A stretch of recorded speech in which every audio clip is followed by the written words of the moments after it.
Vice Chair of the Parks and Rec Commission. Wait, Sashi, hold on. Sorry, the webinar is not started yet.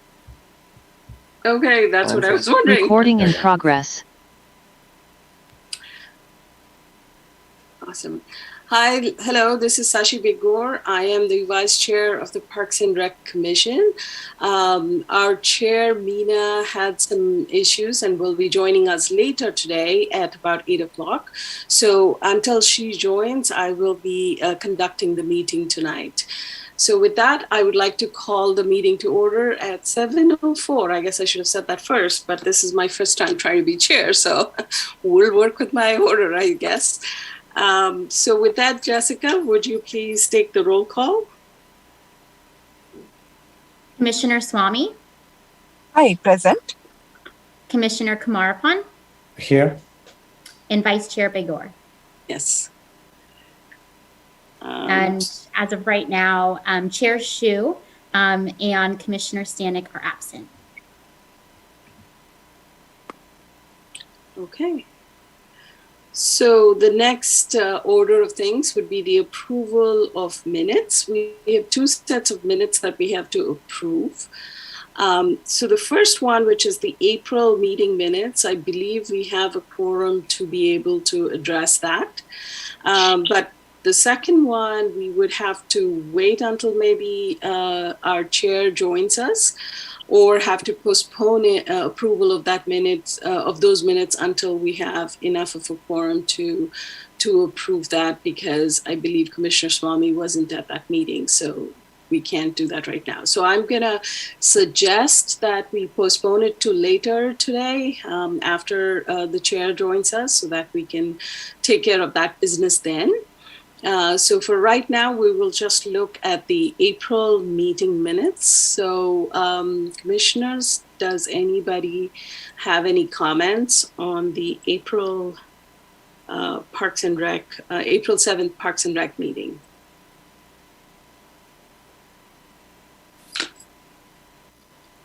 If not, does anybody want to make a motion to approve it?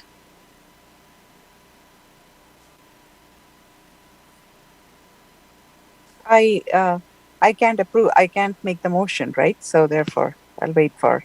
No, you were there at the April meeting, right? You can. Yeah. So I make the motion to approve the minutes. Okay. And for the April 7th one, right? So I second that. Awesome. So Jessica, would you like to go around and get? Commissioner Swamy? Yes. Commissioner Kumarapan? Yes. And Vice Chair Begor? Yes. Motion passes with 3 yes and 2 absent. Okay. As I said earlier, the May 18th one we will handle later.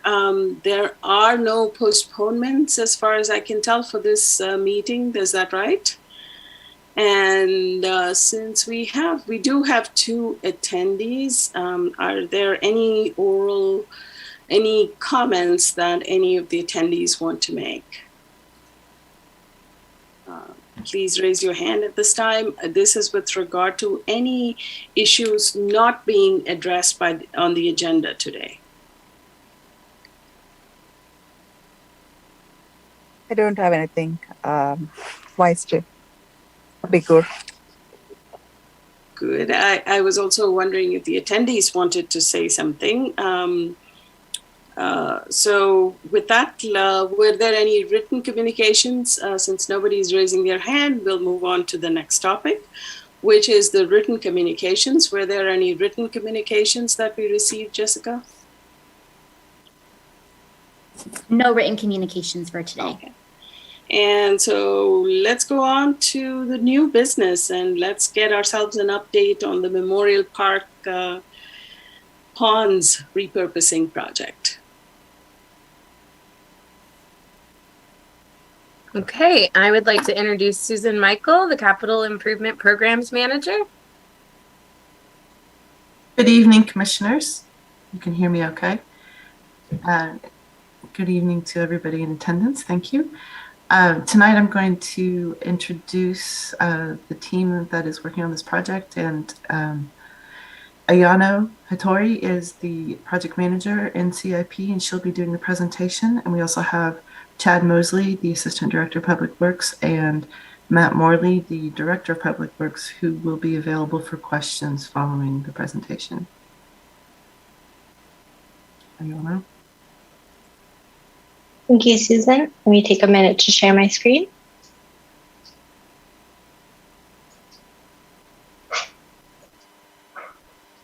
If someone can confirm I'm sharing the correct screen.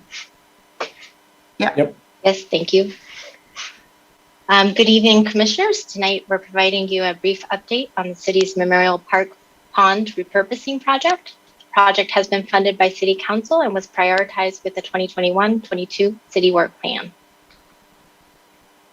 The project is located at Memorial Park and consists of 71,000 square feet of concrete-lined ponds. The ponds have been redrained of water since 2013 in response to drought restrictions set by the state. The ponds have reached the end of their useful life and resulted in considerable water loss due to the conditions of the liner. The existing infrastructure cannot easily be rehabilitated as is in need of removal. The city had the area surveyed to facilitate the design of the project. The following slides will provide a brief overview of the proposed work. The city put the project out to bid and the bid process closed on May 12th. The low bidder for the project was Granite Rock Company, and their bid of approximately $1.3 million was in line with the projected project costs. The design consists of removal of the concrete liner, backfill of the excavation, and minor grading and drainage work. The area will be restored with vegetation and minor paving work to enable the public to reuse the area. The project was designed to minimize the need to remove improvements in the future. Much of the project consists of work that need to happen no matter what future improvements the city considers. Approximately 15% of the total project cost consists of landscaping and irrigation that may be adjusted or removed if the Memorial Park specific plan recommends different uses for this area in the future. The northern half of the site includes the pond area around the gazebo and the amphitheater. Restoration of the area consists of various asphalt pads and vegetation coverage. Our area around the amphitheater will be restored with low ground coverage to help separate the staging area from the amphitheater seating. The city is installing asphalt paths around the back of the staging area and around the gazebo to provide better pedestrian connection. Much of the remaining pond area will be improved with turf to enable the public to reutilize the area. The southern portion of the pond area consists of the pond situated closest to Stevens Creek Boulevard and the rock channel adjacent to the playground. The rock channel area will be restored with drought-tolerant vegetation, and the southerly pond area will be restored with turf. The project contract is going to City Council on June 7th for award, and the construction is anticipated to begin by the end of June. Thank you for your time, and we're here to answer any questions you may have.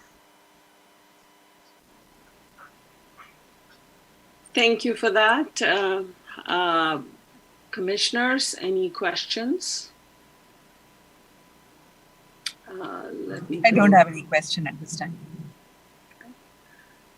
Attendees, I guess I have to go to the, I do have a couple of questions actually before I go to the attendees. Is that the right order in which I'm doing things? Yes, no, maybe? Yes. Okay. So this was part of the approval for 21-22, or is it going forward? I don't know if I missed that, Ayana. The city work plan, it was put in the city work plan for 21-22. The contract award is for council on 6/7. Okay. Actually, it was an approved CIP project in the fiscal year 21-22 program. So it was both in the city work program as a council priority, and it was in the CIP project list of 21-22. And when it was made part of that program, was there any specific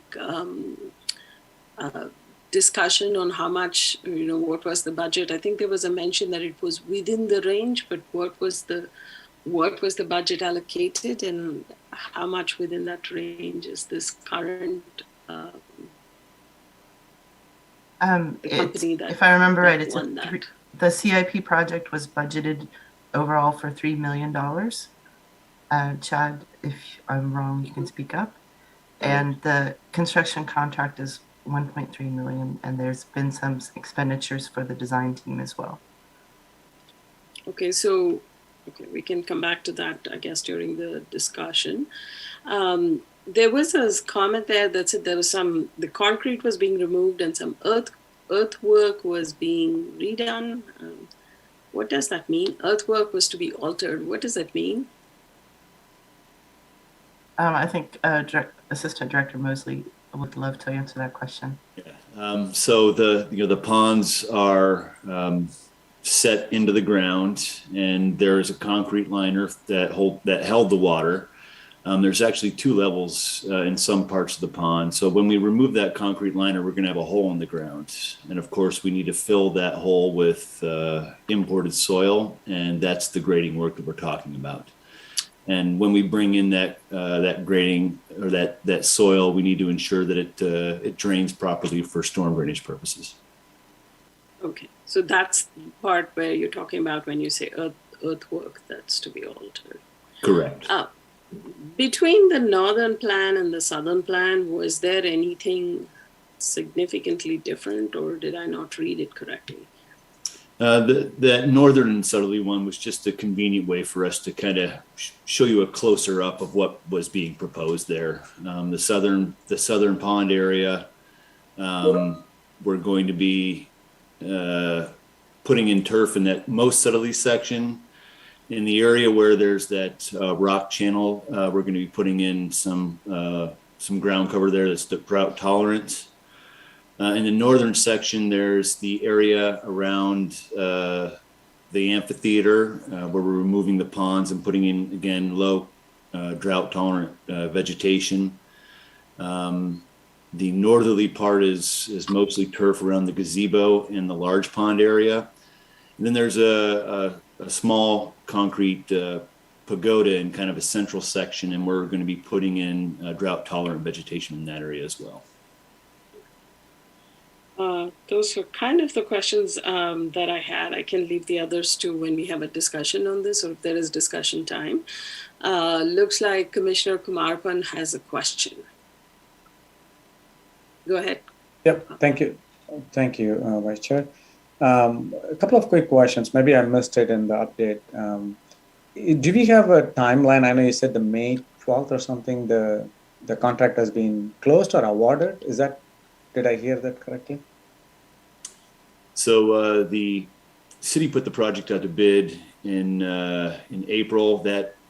Those bids closed on May 12th. We reviewed the proposals, and the low bidder was Granite Rock Construction. And we plan to take that contract to City Council for award on June 7th, where they'll award the contract to the contractor so that they can begin construction. Got it. Thank you. And the second question I had was the plans, do we have the sequence, or maybe if it is already there, I missed it, apologies. Do we have a timeline on when, once it is awarded, when the work gets started on the stages of the work or the sequence of work? Yes. Yeah, we have a rough schedule. After the contract is awarded June 7th, we anticipate construction starting sometime before the end of June.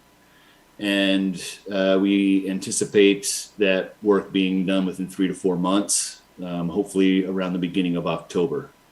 The only real staging that we've anticipated in those bid documents is not performing any work around the amphitheater during the summer sessions with all the events happening there. So they'll be working on the back side, but within the amphitheater area, no work will happen so that we're not disturbing those performances. Oh, got it. Thank you. Appreciate it. Any other questions? Anybody else? Okay. None of the participants. Oh, Carol has raised her hand, so going to allow you to talk. You have to unmute yourself. Yes. Okay. Hi, everyone. I'm just full disclosure. I'm from the Fine Arts Committee, but I just wanted to join in because I thought this was a park that I frequent regularly. My question, and if it's been answered many, many meetings ago, apologies, but I'd still like to know, is the expectation that the pond areas that are to be filled in are areas that people will just remain out of, with all the landscaping that's planned, or is there some sort of kind of uh, further space dedicated to people being able to play in those spaces or be in those spaces?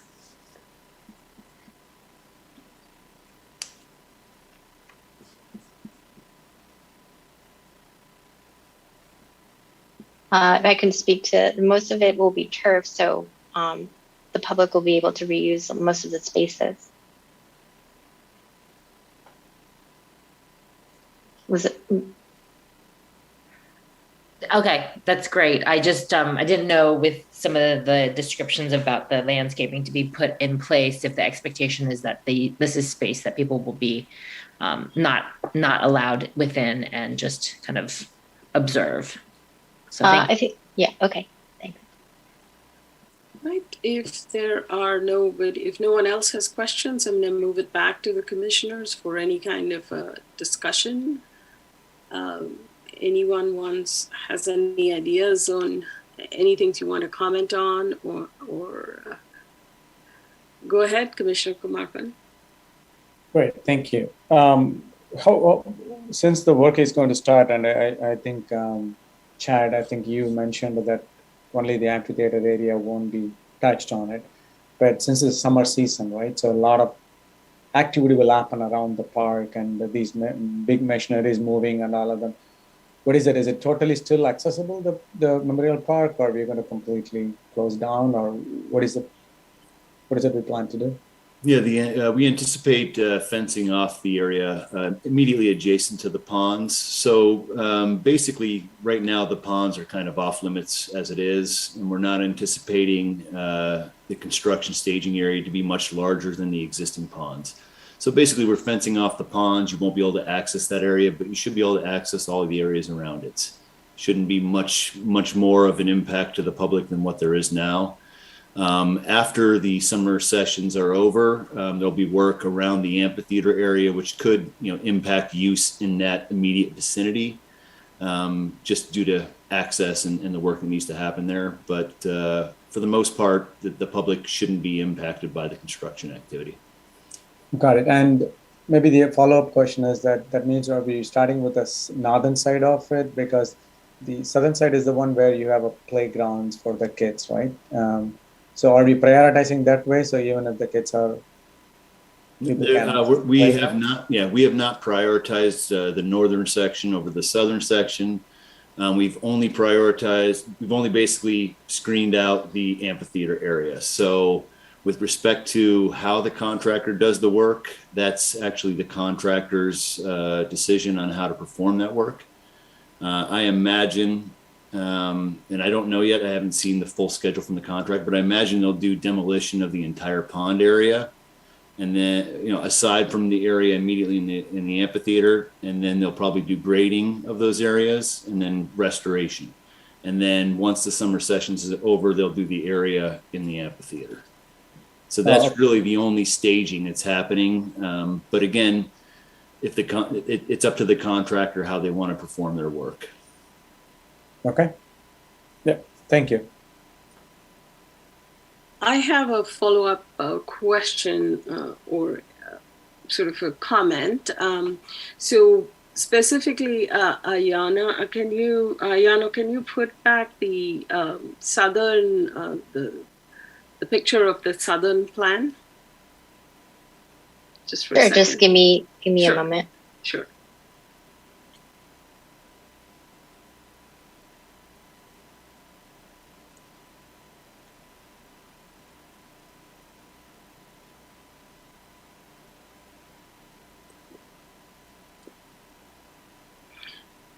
So my question really is to the Assistant Director, Mosley. So with the southern plan there, I think that's where the play structure is, and towards the southern area, if I'm right. Is that correct? Yeah, if you look at this plan here, that trapezoidal area on the upper right-hand portion is where the playground is located. Okay, so when they're working on this, they will cordon off the entire area, and the playground area will be clearly still open and quite far away from all the construction. There will be. Yeah, there will be construction fencing between the work area and the play area, so that it's not accessible to the public. Okay, excellent. Because young kids cannot be trusted to do the right thing. So I was just kind of curious. Just a couple more follow-up questions. What other? So I think somewhere along somebody mentioned that some parts of this will have to be reworked as part of the master plan requirements. Can someone articulate what parts will be reworked? I'll explain that. We're not sure what's going to come in the master plan. The master plan or the specific plan for Memorial Park is anticipated to begin later on this year, not much later, but later on this year. At that point, we'll be collecting public input on what they want to see happen with the park.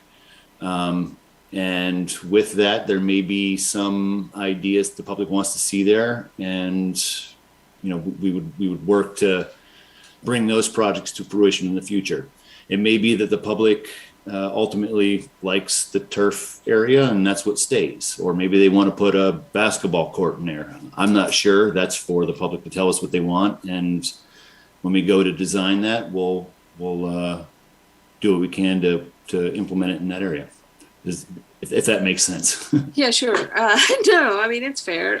We don't know what we're going to be asked to do, but then from this 1.3 million, are we going to be potentially scrapping the entire 1.3 million? Or is there, do we have a detailed breakup as to how much, just say if we take out the turf area, or if we take out just the turf area and the southern plan, do we have the breakup like that? Yeah, it's not extremely detailed, but based on the estimates we received from the contractor for irrigation work and turf work, it's about 15% of the 1.3 million. So somewhere around $250,000 is turf and irrigation that could potentially be removed or revised to address future improvements. At the same time, what this $250,000 does right now is to allow us to open this area up to the public by the end of the summer, so that the area is usable until the Memorial Park specific plan gets completed. And then we go and choose the projects and have them designed, which could be as far as 2 years out before any future project happens there. Right. Okay. So it's only 15%. That's the part that I guess I missed in the presentation. I think she mentioned it, but I did not make a note of that.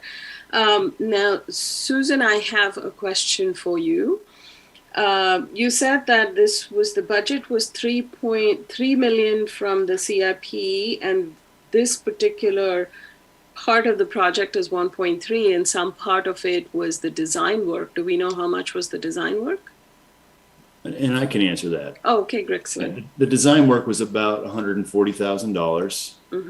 And again, the construction is coming out to 1.3. We will have some construction management services to help facilitate, construction operations. We don't have an exact estimate on that yet, but we believe it's going to be somewhere under $100,000. And you're wondering why 3 million when it's about 1.5? When we initially estimated this project, we had done it a number of years ago, and it was closer to 2.2. Construction costs were rising extremely quickly, and so we believed it was going to be somewhere around 3 million.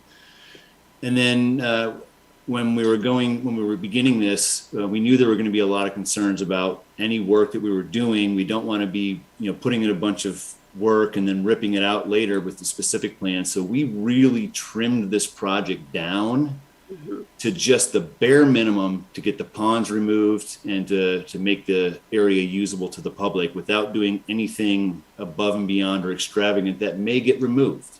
So we were able to cut those costs down considerably, and those remaining funds will go back to the general fund or to the CIP reserve when the project's complete.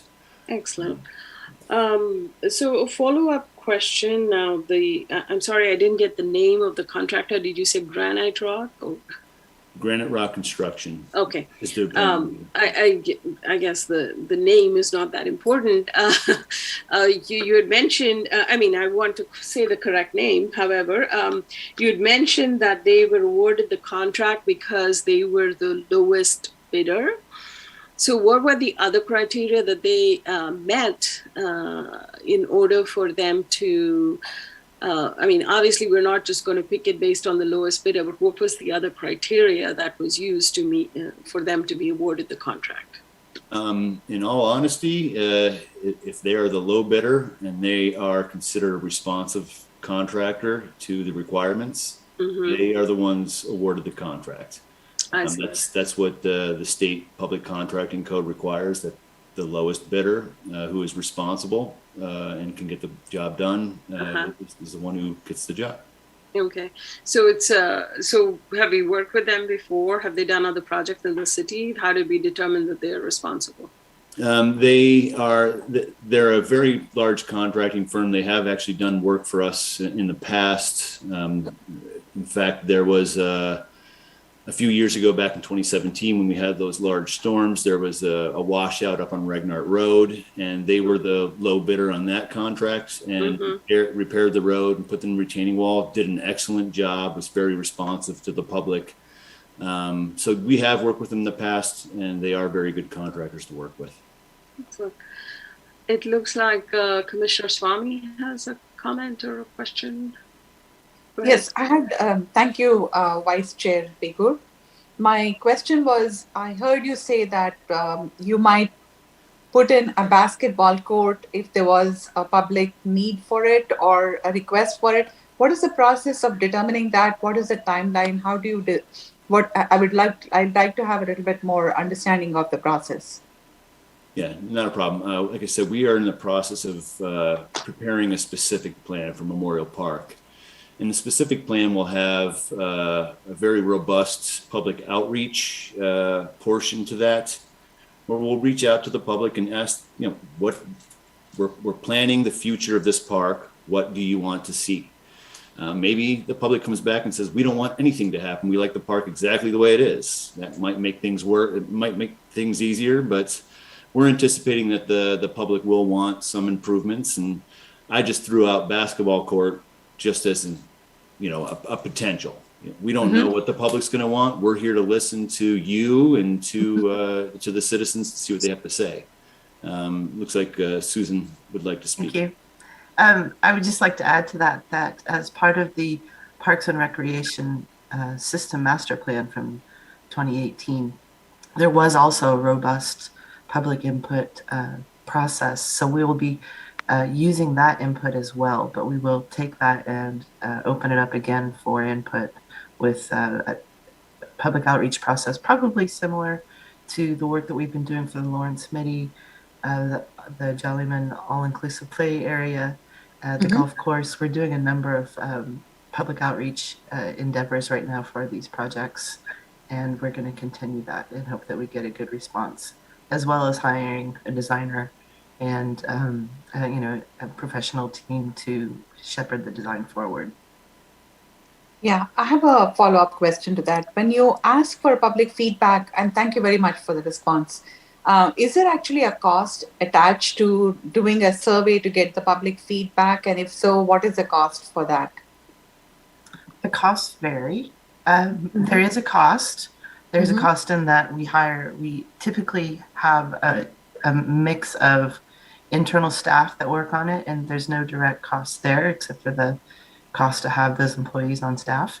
But there's also typically there's consultants involved that help us to organize and do the right thing, because there are professionals that know these communication processes in some ways better than we do. But it does depend on the project. We also depend on we've been using the Engage Cupertino website, which there's the city has engaged this website, and I'm sure there's some costs related to that, but we don't pay for that out of the project fund. There are other costs like mailers and things like that, depending on the outreach methods that we choose. So I couldn't speak to specifics, but it does take time and money to do that process, yes. Is there actually a way in which there could be volunteers that are professionals that can potentially help? I was, perhaps my knowledge is not accurate, but somebody told me that sometimes a survey can take as much as $80,000 to complete. Is there a way in which there could be volunteers, professional volunteers, who know how to do survey writing that can help cover volunteer their time and give you the survey or provide that feedback or service to the city at cost or at no cost? There probably are ways that could happen. I think we'd have to be organized for that to be in place, so that it was a competent group of people that would be able to mobilize and engage the public effectively. Okay. Yeah, the difficulty would be organizing that on a project-to-project basis. We have done different levels of contracting, you could say, for the different projects. And so, for example, for the Blackberry Farms golf course feasibility study, public outreach that we're doing, we've engaged an outside consultant to coach the staff on that, and we're mostly doing that as an in-house measure. Right. And are commissioners able to help and support as well if they have the capacity and the competence? I believe so. I'm not sure how that would happen, but I'm sure. Yeah. Thank you. I'm sorry, Assistant Director Mosley, you had something else to add? Yeah, I just wanted to add quickly. Oftentimes, these surveys and a lot of this public outreach is included with whatever contract we have for the professional service, for the professional consultant who's putting together the specific plan. We typically will build those types of outreach into the contract.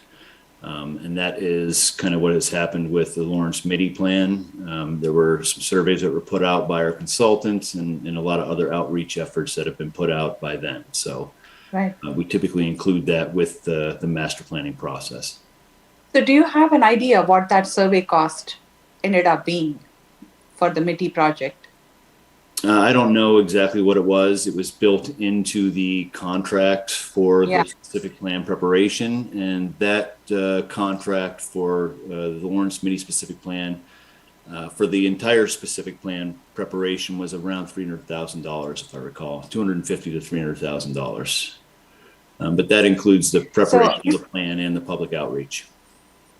Okay, so is my information incorrect that it could be as much as $80,000 for a survey?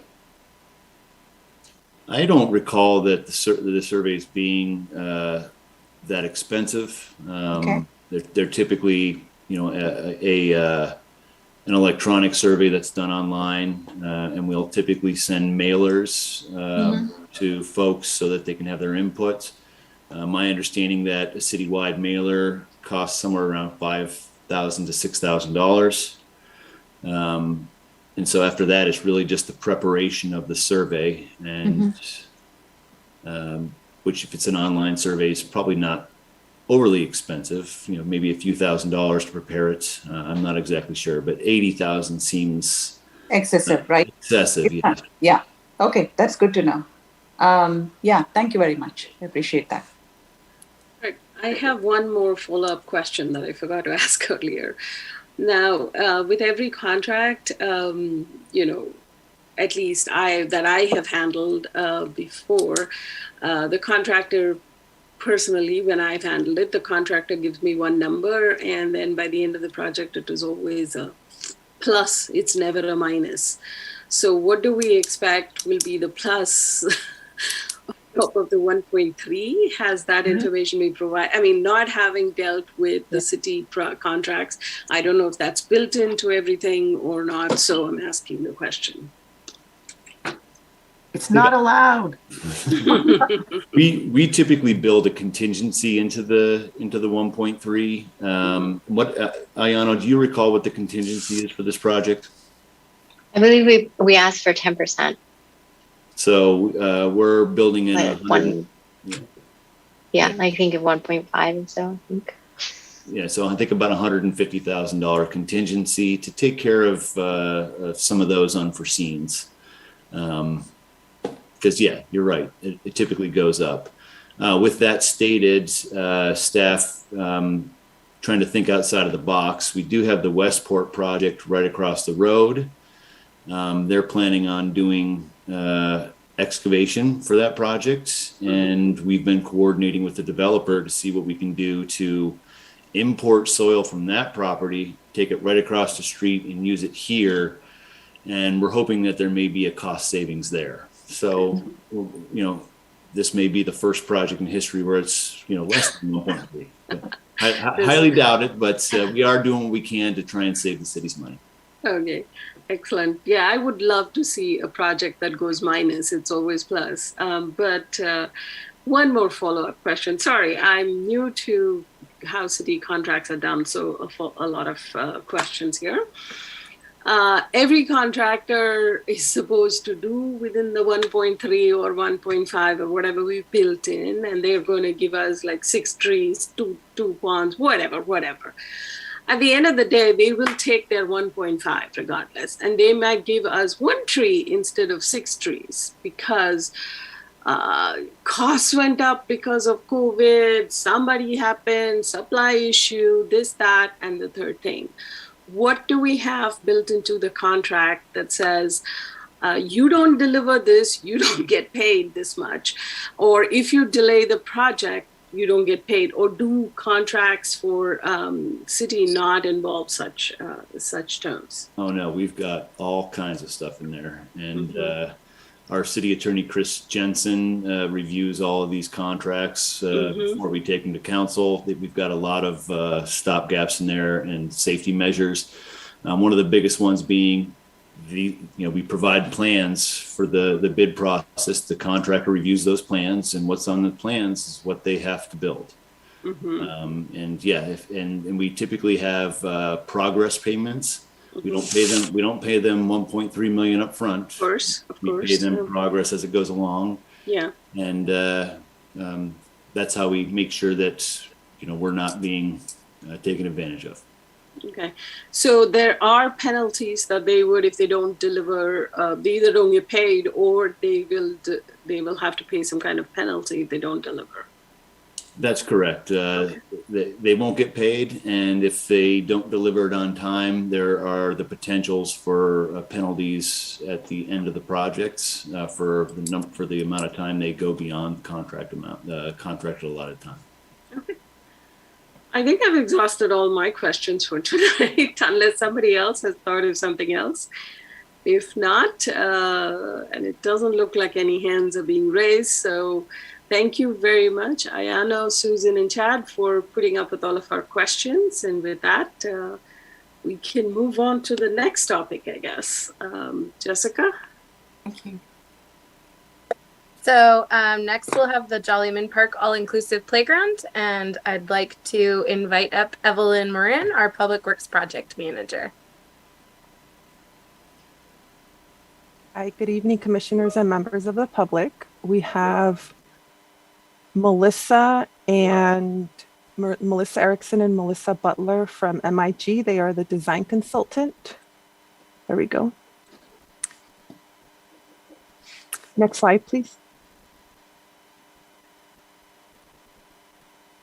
So this is tonight's agenda, starting with introductions to the project team. Like I mentioned before, we have Melissa Erickson and Melissa Butler and myself. We have been working on the playground, the all-inclusive playground.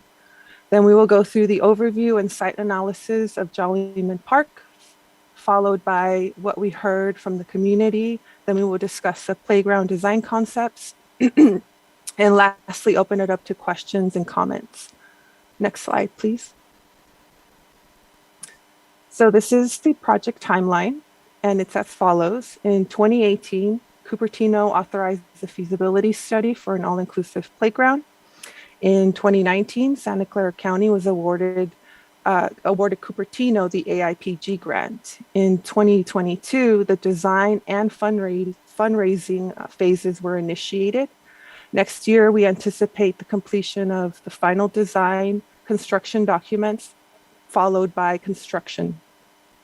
Lastly, the grant reopening of the new playground will be in 2024. With that, I hand it over to Melissa from MIG. She will take over from here. Thank you very much, Evelyn. Appreciate that. It is nice to see everyone and give you a chance to kind of get an overview of what we're about to put out for the public with some events that we have coming up.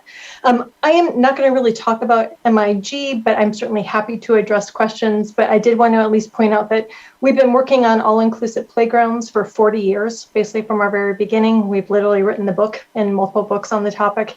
It's something near and dear to us. And we are also kind of unique as a design firm in that we also have an active accessibility practice, which gives us a very robust process in looking at the type of playground that we are developing here at Jollyman. So without further ado, let's just make sure that we're talking about the same place and get everyone on the same page.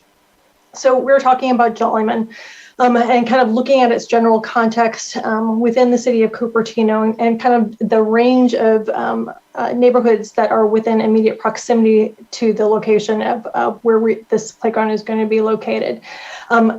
As it currently is set, I'm sure you're all quite aware, with fairly large play areas, open fields, multi-purpose, existing play areas, softball fields, existing an off-leash dog area, parking, and then 2 separate play areas that are currently in place. And we are specifically going to be looking at area 2, which we'll go into a little deeper detail, but this gives you some basic context as far as the immediate neighborhood and the existing components. I'm sure most of you are quite aware. It is this core area around play area 2, the area that is currently the 5 to 12-year-old play area that we are focused on and what the inclusive grant is really kind of charged with developing. And so this area and the aerial snapshot is the key area that we're looking at. We are not looking at the other play areas or the rest of the park, but really just this particular area in order to focus the play efforts there. There are a couple of high-level project goals we just wanted to make sure that are stated as far as this process. This is all ages, all abilities from the get-go. It's all about looking at cooperation, collaboration, the chance to play together, but it is looking across the range of abilities, including the autism spectrum, hearing, mobility, sensory, neurodivergent components, but really looking at that whole range, whether they're children, the caregivers, the people that are with them, et cetera. This is for everyone, and that is really kind of key in how we're developing everything moving forward. Within the packet, we included some additional detail about community surveys that have been in process. In early February, we started out with giving the city an inclusive primer, talking about how we approach inclusive play and some of those key fundamentals to make sure that we're all on the same page and speaking the same language. We had an online survey that was available for the public, which we'll do some high-level summary of momentarily. We had a pop-up event at Jollyman Park on a Saturday in March to get some direct response from folks who happened to be on site. We then had a meeting with collaborators, focusing specifically on individual caretakers, individuals working with programs, working with specially abled populations to get some more focused feedback to kind of ground the process as well. And then we had a pop-up event for Earth Day to get some additional feedback. All of that has been kind of summarized and is our starting point as we look towards specific efforts and moving forward. And I want to kind of take a high-level summary of some of the key takeaways that we had from that process. For that survey, we had 308 respondents. 90% of those were actually residents of Cupertino, and 55% live within a 15-minute walk. So we were successful in getting feedback from folks most impacted by changes and improvements at the park. But I think what's also telling is we had roughly 40% in two different categories, either individuals who care for someone who has different abilities, sensory, cognitive, mobility, and or themselves have some limitations, which is really helpful in kind of establishing a baseline of considerations and looking at what they're looking for in addressing play and how that could be manifested in Jollyman itself. Within that, we did ask some very broad level discussions about kind of the look and feel that folks were looking for. And essentially half the respondents were looking for something that was more on the kind of organic or natural look, with a fairly strong second looking at something that was artistic. And then as far as ideas and features, again, nature and exploration being very popular, almost half the folks identified that, but keeping that sensory art color as part of it. And so looking at how to balance those two is kind of our charge. And we asked some questions about specific types of activities folks are most interested in having available. And kind of the three that really kind of jumped to the top is climbing, sliding, and swinging. Not that that excludes anything else, but those were the ones that received the most that we wanted to make sure that we certainly included and then expand upon as we move forward with the design components. So that helped us articulate some of the community's goals based on some of the other comments we received from the collaborators, the surveys, talking with city staff, but really trying to take a look at some of these key points and really trying to take a look at these being foundational to what needs to be included in the improvements. I won't read through all of them, but safety, opportunities for retreat and refuge, a broad range of experiences, including challenge. Risk is still key, no matter your ability, but having a range of opportunities to engage in those activities is really critical. Having imagination opportunities, interaction, collaboration, along with gathering areas are some of those key points that are summarized from what we heard from the community. With that, we took that feedback, looked at the site, some of the different components, and came up with two different alternatives that we will be moving and presenting to the public to get additional feedback on, which I'm going to walk you through. So there are some common themes in both of the alternatives. They both have a kind of a combination of kind of an organic, more naturalistic look and feel. They both have opportunities for nature and exploration. They all have climbing, sliding, and swinging, the three main activities we certainly heard that were strongly desired for this area. They all are inclusive, have cooperative play opportunities, allow for imaginative play, and have sensory art and color, but they're expressed in slightly different ways. They also take a look into kind of a range of other opportunities, and we're going to kind of walk through. So there are two different concepts that we are going to be presenting to the public and which you are getting a preview of tonight. And I'll walk through each one kind of individually, give you an overview, and then kind of we'll do a deeper dive into each one to kind of literally walk you through the play areas to understand what those areas. But this gives you an opportunity to see them side by side before we move forward. I'll give it a slight pause so you can take a look, and then we're going to walk through item 1 first. So both of these pieces have a main gateway that's near the parking. There is a future restroom that's located closer to the parking, which will be a separate project that we're hoping the city will be able to find funding for. And the existing play area that is to the north, the Taut area, will remain in both cases.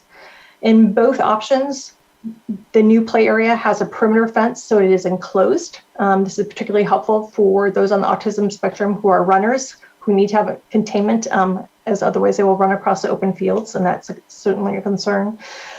They both have a secondary entrance towards the south where the cul-de-sac ends, so there's an opportunity for a second entry there. They both have internal gathering areas within the play area. They both have on the U side a slide mountain, which you'll see what that is, swings and retreats. And then the Tots have swings and treats as well. So they're kind of addressing in both. In both concepts, we are changing the play area so that there is part of the area that will be Tot 5 to 12 and part of it which will be 5 to 12, 2 to 5. So they're both within that fenced area. So essentially we're expanding the Tot with some of the improvements that are being provided. So let's talk about option 1.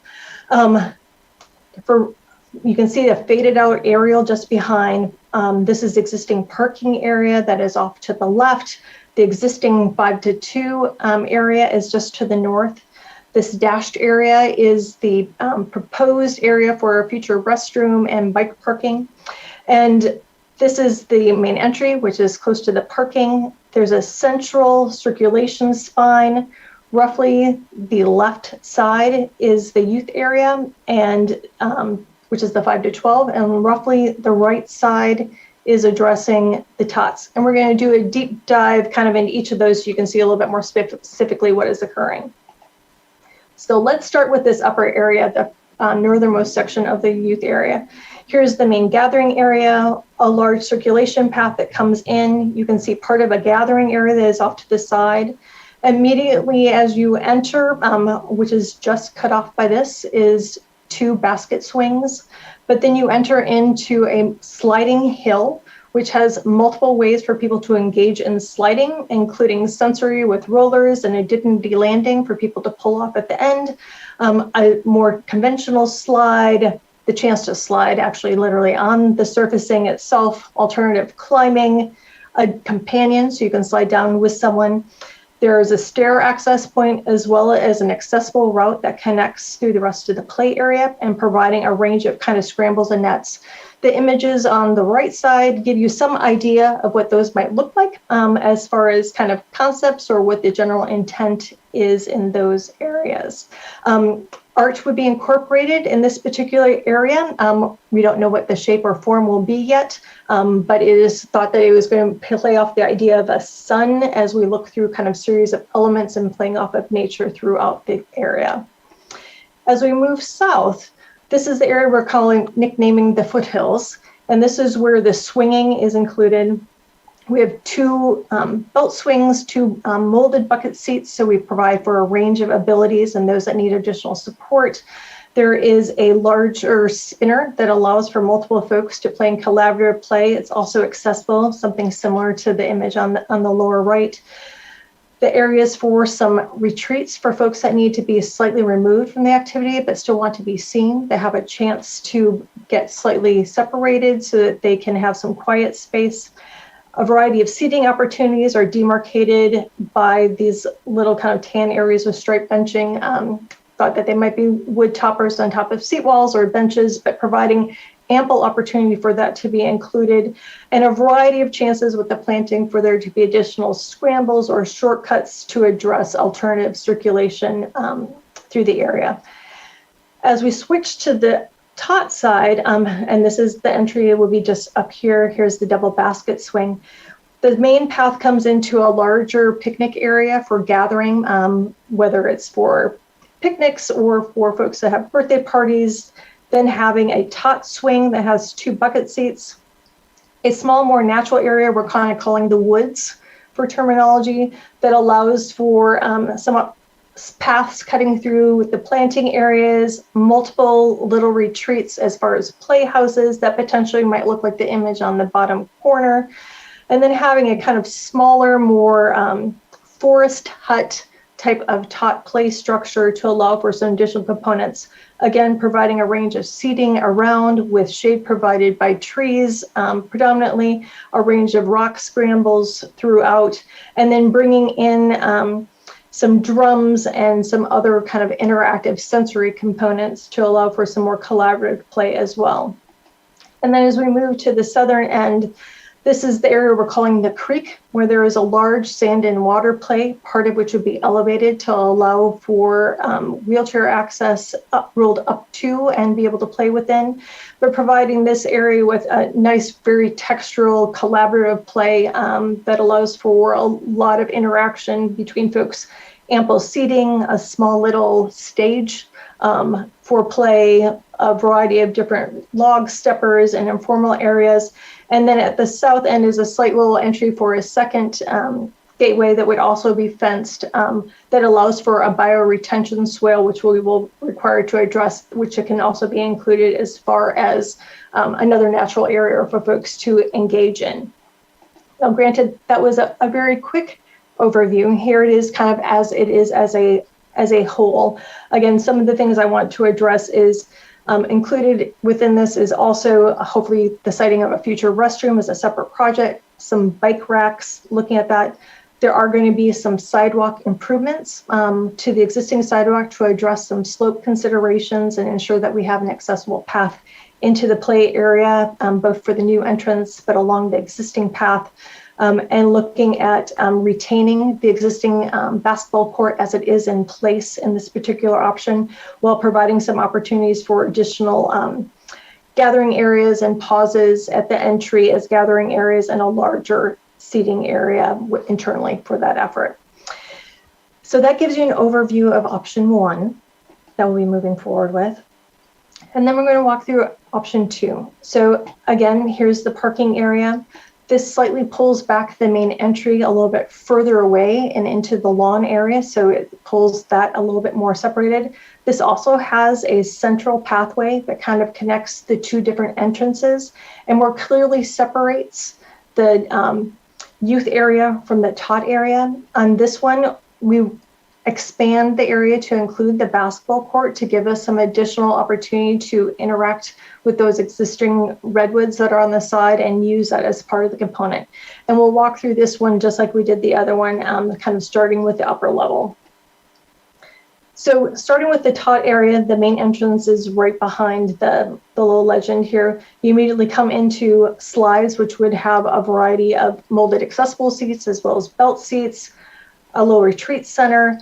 Again, having a slide hill, although it's a slightly different configuration, but again allows multiple ways for people to engage in sliding activities, including, again, the dignity landings with a sensory slide, a more traditional slide, alternative options, collaborative slide opportunities. This also has a stair and an accessible ramp, just like the other was, but slightly different configurations. And again, allows for scrambles and other alternatives as far as pathways included within this. And again, images are of example ideas are included on the right-hand side as we kind of progress. As we move south through the area, the difference on this particular one is a larger climbing structure, a more kind of intensive net climbing component, which is also accessible from the edge. That takes a larger footprint and requires a little bit more space in addressing that. Here's the end of the slide hill and how that kind of interacts. There will also be another natural retreat area to this side and its connection then to the main entrance. The art in this, there's opportunities for there to be a chalk art plaza area where that folks can use that for components, though that can probably happen in most cases, but we're looking at a dedicated space here for that to potentially occur. Then as we move to the Taut area, as you can notice, the swings are directly adjacent and on either side of the path. So the Taut area is onto the left. Here we're looking at the belt swings, a larger natural area, again, kind of the forest theater with the idea of having some drums and chimes included in that area for performance. The broader space allows for perhaps some more robust plantings and or grass mazes, opportunities to really kind of advance the planting within that component and addressing a wider range. And then as we move further south to the southern end, instead of sand and water, there's a larger play area that has a smaller mound with an accessible ramp, a larger structured wall to help us address that grade change. Provides another opportunity for something similar to this type of embankment slide on a turf hill with some mounds, some log jam climbing structure of some components, some larger boulders for kind of general climbing, and slightly smaller picnic area as the internal component within that. As we move kind of back out and relook at it, again, there's 2 entrances, one to the north, one to the south. The south location is roughly the same in both, but in this one, it's slightly pulled into the park a little bit more into the lawn area. Again, still looking at bike parking and looking at potential restroom somewhere closer to the parking lot in proximity to the existing play area. Same looking at improvements along the accessible path to ensure that that path provides an accessible path of travel. We lose the basketball court in this one by trying to increase the space and provide some additional alternatives and footprints for those. We do provide an additional picnic area that is outside the play area in addition to those internally. So that gives you a very kind of high level overview of the two. Seeing them next to each other again, so we can take a look at kind of that overview of components of how they kind of work within the space. One pushes slightly further north into the existing open lawn and the existing mound that exists in the space. And option 2 expands slightly more to the east towards the basketball court and encapsulates that into the overall component. In summary, there are a couple different differences I just wanted to make sure that we point out. We wanted to make sure that we had 2 different concepts for the public to take a look at, even though essentially the themes are very similar. But there are some specific differences that we're really looking forward to hearing from the public as far as what their feedback is on these pieces. So in one, the basketball court remains. There's a larger central gathering area within the play area that allows for picnic and gathering. The entry is closer to parking and to hopefully the restroom, the new restroom that will be added to the site. Option 1 has 2 of the nest or basket swings, which are fairly popular, and they're right at the entry, so they're a clear draw. The mountain that is provided is slightly taller, given what we can accomplish with some of the grades. So that gives some opportunity to kind of stretch the money in some case, because we don't have to work in with retaining walls as significantly or handrails. That allows us to provide a little bit more on the art front for different components. The Taut area has sand and water, which is not included in option 2. And then instead of a large climbing area, it's more of a mobile, rotating, climbing, collaborative globe spinner in concept 1. In concept 2, the basketball court is removed. It's a half court, and so we're taking over that space. The gathering area is shifted, so it's a little bit more internal to the park. The nest swing, there's only one, and it's separate from the other areas. The overall mountain is slightly lower in elevation to address some of that. And as we look at this, some of the retaining walls are required to make the grade change, does have some shifts as far as what we're able to provide as components. It does provide a larger climber, which was also something that folks were looking at.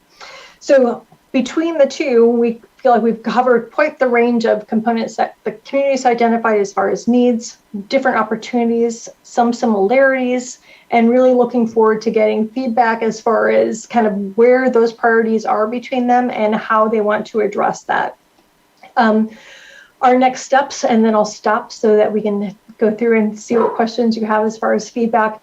As I said, these are the 2 concepts that we're moving forward with. We have a public survey that we'll be going out in just under 2 weeks' time. We have a pop-up event, or 2 pop-up events, pardon me, that are coming up, one at the library and one at the park itself again, coming up in the next couple weekends to take a look at. And then we have a virtual community meeting. And so all of these are going to be formats for us to gain additional feedback as far as how these 2 opportunities and concepts pan out, what folks are really interested in, what they'd love to see kind of morph together as we come with a consolidated opportunity. And with that, I will temporarily pause. I'm sure we'll have to pull these back up so that we can pull them up for a discussion.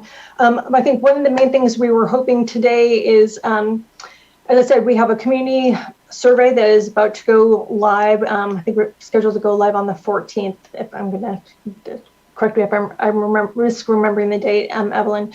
But to that end, okay, thank you. One of the things that would be helpful for us as we're kind of crafting that is if there is specific feedback that you would like to get from the public that we can bring back to this entity as far as thoughts, concerns, if there's anything in specific that you want to make sure that we have answered and or ask of the community, that would be great.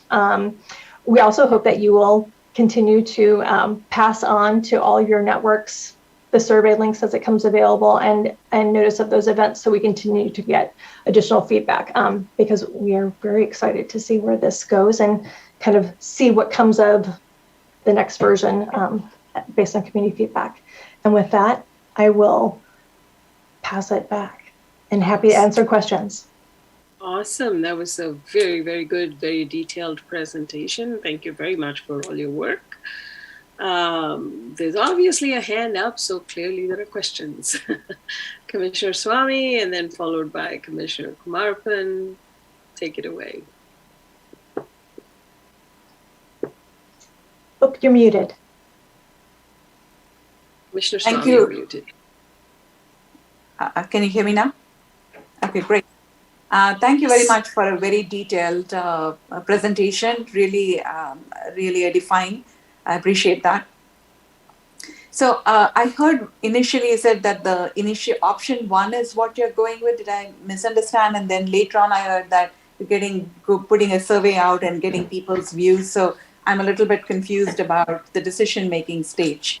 Sure. No, we are presenting both concepts to the public. It's just that based on the feedback we get from the online survey, the 2 pop-up events, and the community workshop, we'll then be taking all that feedback, plus whatever feedback you give us, and then coming up with a preferred concept that's going to move forward for construction and looking at costing. So both of these are viable and are going to be going out to the public to get feedback. Okay. And what does the community workshop entail? It's going to be a virtual workshop. So we'll be walking them through a similar presentation as we just did with you, maybe with a slightly different information or more detail on some of the play components. And we'll be asking for some additional feedback as far as what they're looking for, priorities to a certain extent, areas that they particularly really enjoy. Ideally, just take that so we can have some additional feedback that we can then use in. It's not necessarily going to be 1 or 2 that moves forward, but it's probably going to be some new piece that takes aspects of each of those and becomes the design that moves forward. Yeah, and who will be the participants for these that you will be inviting? It will be open to all of Cupertino. It's a totally open public, and hopefully a lot of folks will be coming in. The survey will be, advertised through the city and addressed there. And again, hoping that we just get a lot of feedback. As I said, with the last online survey, we had about 308 respondents, and 90% were Cupertino residents. We're hoping we get something similar, and hopefully more, because it's always easier when they actually have something specific to look at versus kind of a more general, what do you want? So having 2 options and kind of that story of what's in there so that they can kind of say, oh, I really like this and I really like this. Could you move those, maybe those could be combined, that type of feedback. And my last question before I hand it over is, what was the cost of the survey? Oh, I don't know if I know exactly, but I think it was probably something like about 5,000, like a spitball guess on cost. The main cost usually on surveys is getting the materials and the graphics for it, and then it's really doing the analysis on the back end and tabulating it, especially if you have open-ended questions, and then trying to kind of pull that together. But that's kind of a rough guess. I'd have to probably do a closer take, but we can often do it for that depending on the materials that we provide. Thank you. You're welcome.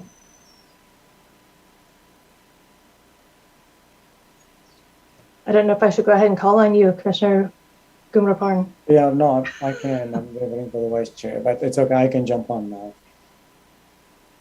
Right, vice chair? Okay, there we go. I lost my internet connection. So I missed the last part of... No, I think we were wondering should I jump in or not. So I think... Please go ahead. And for future reference, if I've gotten so quiet and I'm staring somewhere else, it's because I'm looking at my internet connection. So. Okay, thank you. Go ahead, please. Excellent. So absolutely very kind of mind-blowing, the designs and stuff. Thank you, Melissa, both the Melissas here, because I was trying to write who are those 2 Melissas. So thank you. I really appreciate it. I have many questions. Maybe I will try to summarize on few, and then maybe it might end up into the discussion side of it. Number 1, do you plan to put any of those prototypes or anything which you might have already had? I know you said that you have 40 years of experience. I'm sure that you may have some prototype, because it's for us, I'm just trying to visualize the art and how it is. it's since I haven't seen one, so maybe I should go ahead and visit the other places in Sunnyvale and other Mountain View and other places you have. But is there a possibility that you plan to have any prototype in the community events and stuff, or those two events on 18th and 25th? Is there any possibility? We wouldn't have any prototypes of equipment there. What we will have is at the pop-up events, we'll have 2 printouts, one of each of the plans so we can talk through folks kind of what's included. It's really more discussion. And we're still kind of pulling together, but the pop-ups are really going to be more another chance for people to actually kind of see the plans larger and get some direct feedback and actually engage in conversation. That's really kind of the point for the pop-ups. I see. Okay. So next question is that you talked about the basketball court being removed on the option 2. But when I look into it, I'm sure that's like we are depriving the benefits of one set of people who actively do it. So by default, looks like people will not even go there, the option 2, because option 2, you are compromising something which is also actively used for the benefit of something else. So this is kind of a counter. Like this kind of forces us to move into the option 1. Is there a reason why we picked up on that option without even removal? Can't there be in a second option? Oh, sure. And I can talk about the basketball court, and I will, or unless Susan, you want to take first dibs. I can just mention, thank you, that if the basketball court is moved, we definitely would have to find another location for that use at the park, because it is actually well used. So we'd have to address that. Okay. So does that mean there will be an additional cost? Public should know that if there is an option 2 has been, if they choose it, absolutely, there will be an additional cost be incurred to relocate that basketball court to somewhere, right? Yep. Yes. Okay. Yeah, and we can make that more clear in the points too. Yeah, I think that would be, because otherwise, by default, they will say no. I just want to make sure that we educate them with more information. I think we should point out that option 2, where the basketball area is located, that doesn't have any water components. So that could be something that could be incorporated into concept 1 if the public decides that water concepts are not something that they're interested in. Yeah, definitely. So the other questions I have is second, in the option 2, I think you showed some sample as a stairway, but when I just looked at it, it's all stone or concrete. I think it's a kind of a stone stairway, right? I see it in the picture. But is that, for looking at it, it seems to be very dangerous for the kid, even the kid in the photo coming around, if it is really a hard rock or something. Is that, if they choose to do it, would that be the kind of a model of the staircase? Oh, so if you were talking about the staircase, or were you talking about the rock climbing components? No, not the mountain one. I think in one of those in the slides, there's a kid. I don't know if you could put it. Let me try to see whether I Here, I can, let me pull up the image for you, and that'll make it easier. Yeah. I believe it is the youth area of the second one. So yeah, it's the second youth second area. second slide of the youth area. Page 27. Yeah, number 2 on the second. Yeah. Oh, hold on. Let me get back to the blow up. Yeah. Oh. Can go back. Sorry. Now my internet's having a little delay. So there we go. So you're referring to. If you could go up further, one more slide. I think possibly up to one more. One more, maybe. Yeah, maybe one more. No, further. For this? Yeah. So I know the sample. There we go. I was just looking at it. Okay. Is it already being implemented in some part? That's what. Oh, yeah. Yeah, we actually do this fairly often, and that's kind of what this little section is. It's a little boulder scramble instead of stairs. We have stairs on the side with handrails. We do this often. I think we've actually, I can't say I've done those for 40 years, but I think we've done them for at least 35. but it's really kind of a great flexible space because it's a great texture. It allows for people to kind of lay, lounge. You can ambulate using your knees and kind of, do a butt transfer up. So it provides a range of opportunities besides just general hangout. But that's why we provide multiple options. So if people don't want to do that, they can also do the kind of the rope grab assist. They can, potentially walk up the artificial turf surfacing. They could choose to take the stairs. They could choose to take the ramp. So it gives them multiple options. I see. Okay. Yeah. In the front look itself, it looks like dangerous for the kiddie one. So that's why I asked the question. So the other one is when you talked about mountain slide and also normal slides. I saw in the picture. So is it when you have a mountain slides, then you will not have the normal slides, or do you allow both? So we like to give things names. And so we kind of call this whole area Slide Mountain because Slide mountain. Okay, so this is where all the slides are. So this is a common shared area at the top, and you can choose which one you want to take to get down. Oh, I see. That's a common place from which there are different directions on it. Correct. I see. Okay, got it. Thank you.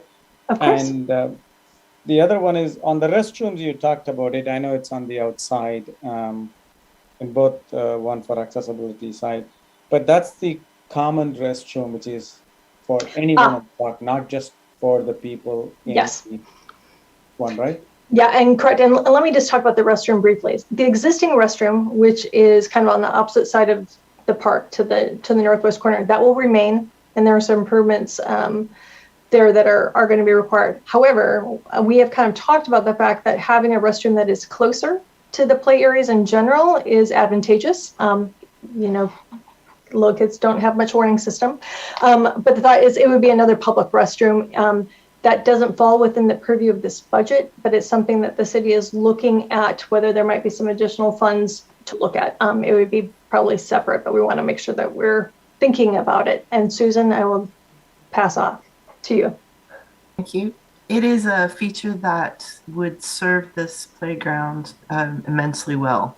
It would serve the community that comes to this playground very well. It isn't in the budget right now, so we have actually gone and included in our CIP proposal for fiscal year 22-23 as a new project. We'd probably fold it into the work that we're doing on this playground, but we needed to get separate funding. Yeah. I see. Okay. Yeah, because since we are putting it all of them, I was wondering if it is public consumption as well, and then it's really difficult. Yeah. Anybody could use it. It would definitely be made for all abilities. Got it. Thank you. And the last one is that in the survey of the 308, maybe two questions. The survey on the 308 respondents with 90%, there are 40 and 39. I just wanted to go to the slide. Give me a second. I want to go to that too.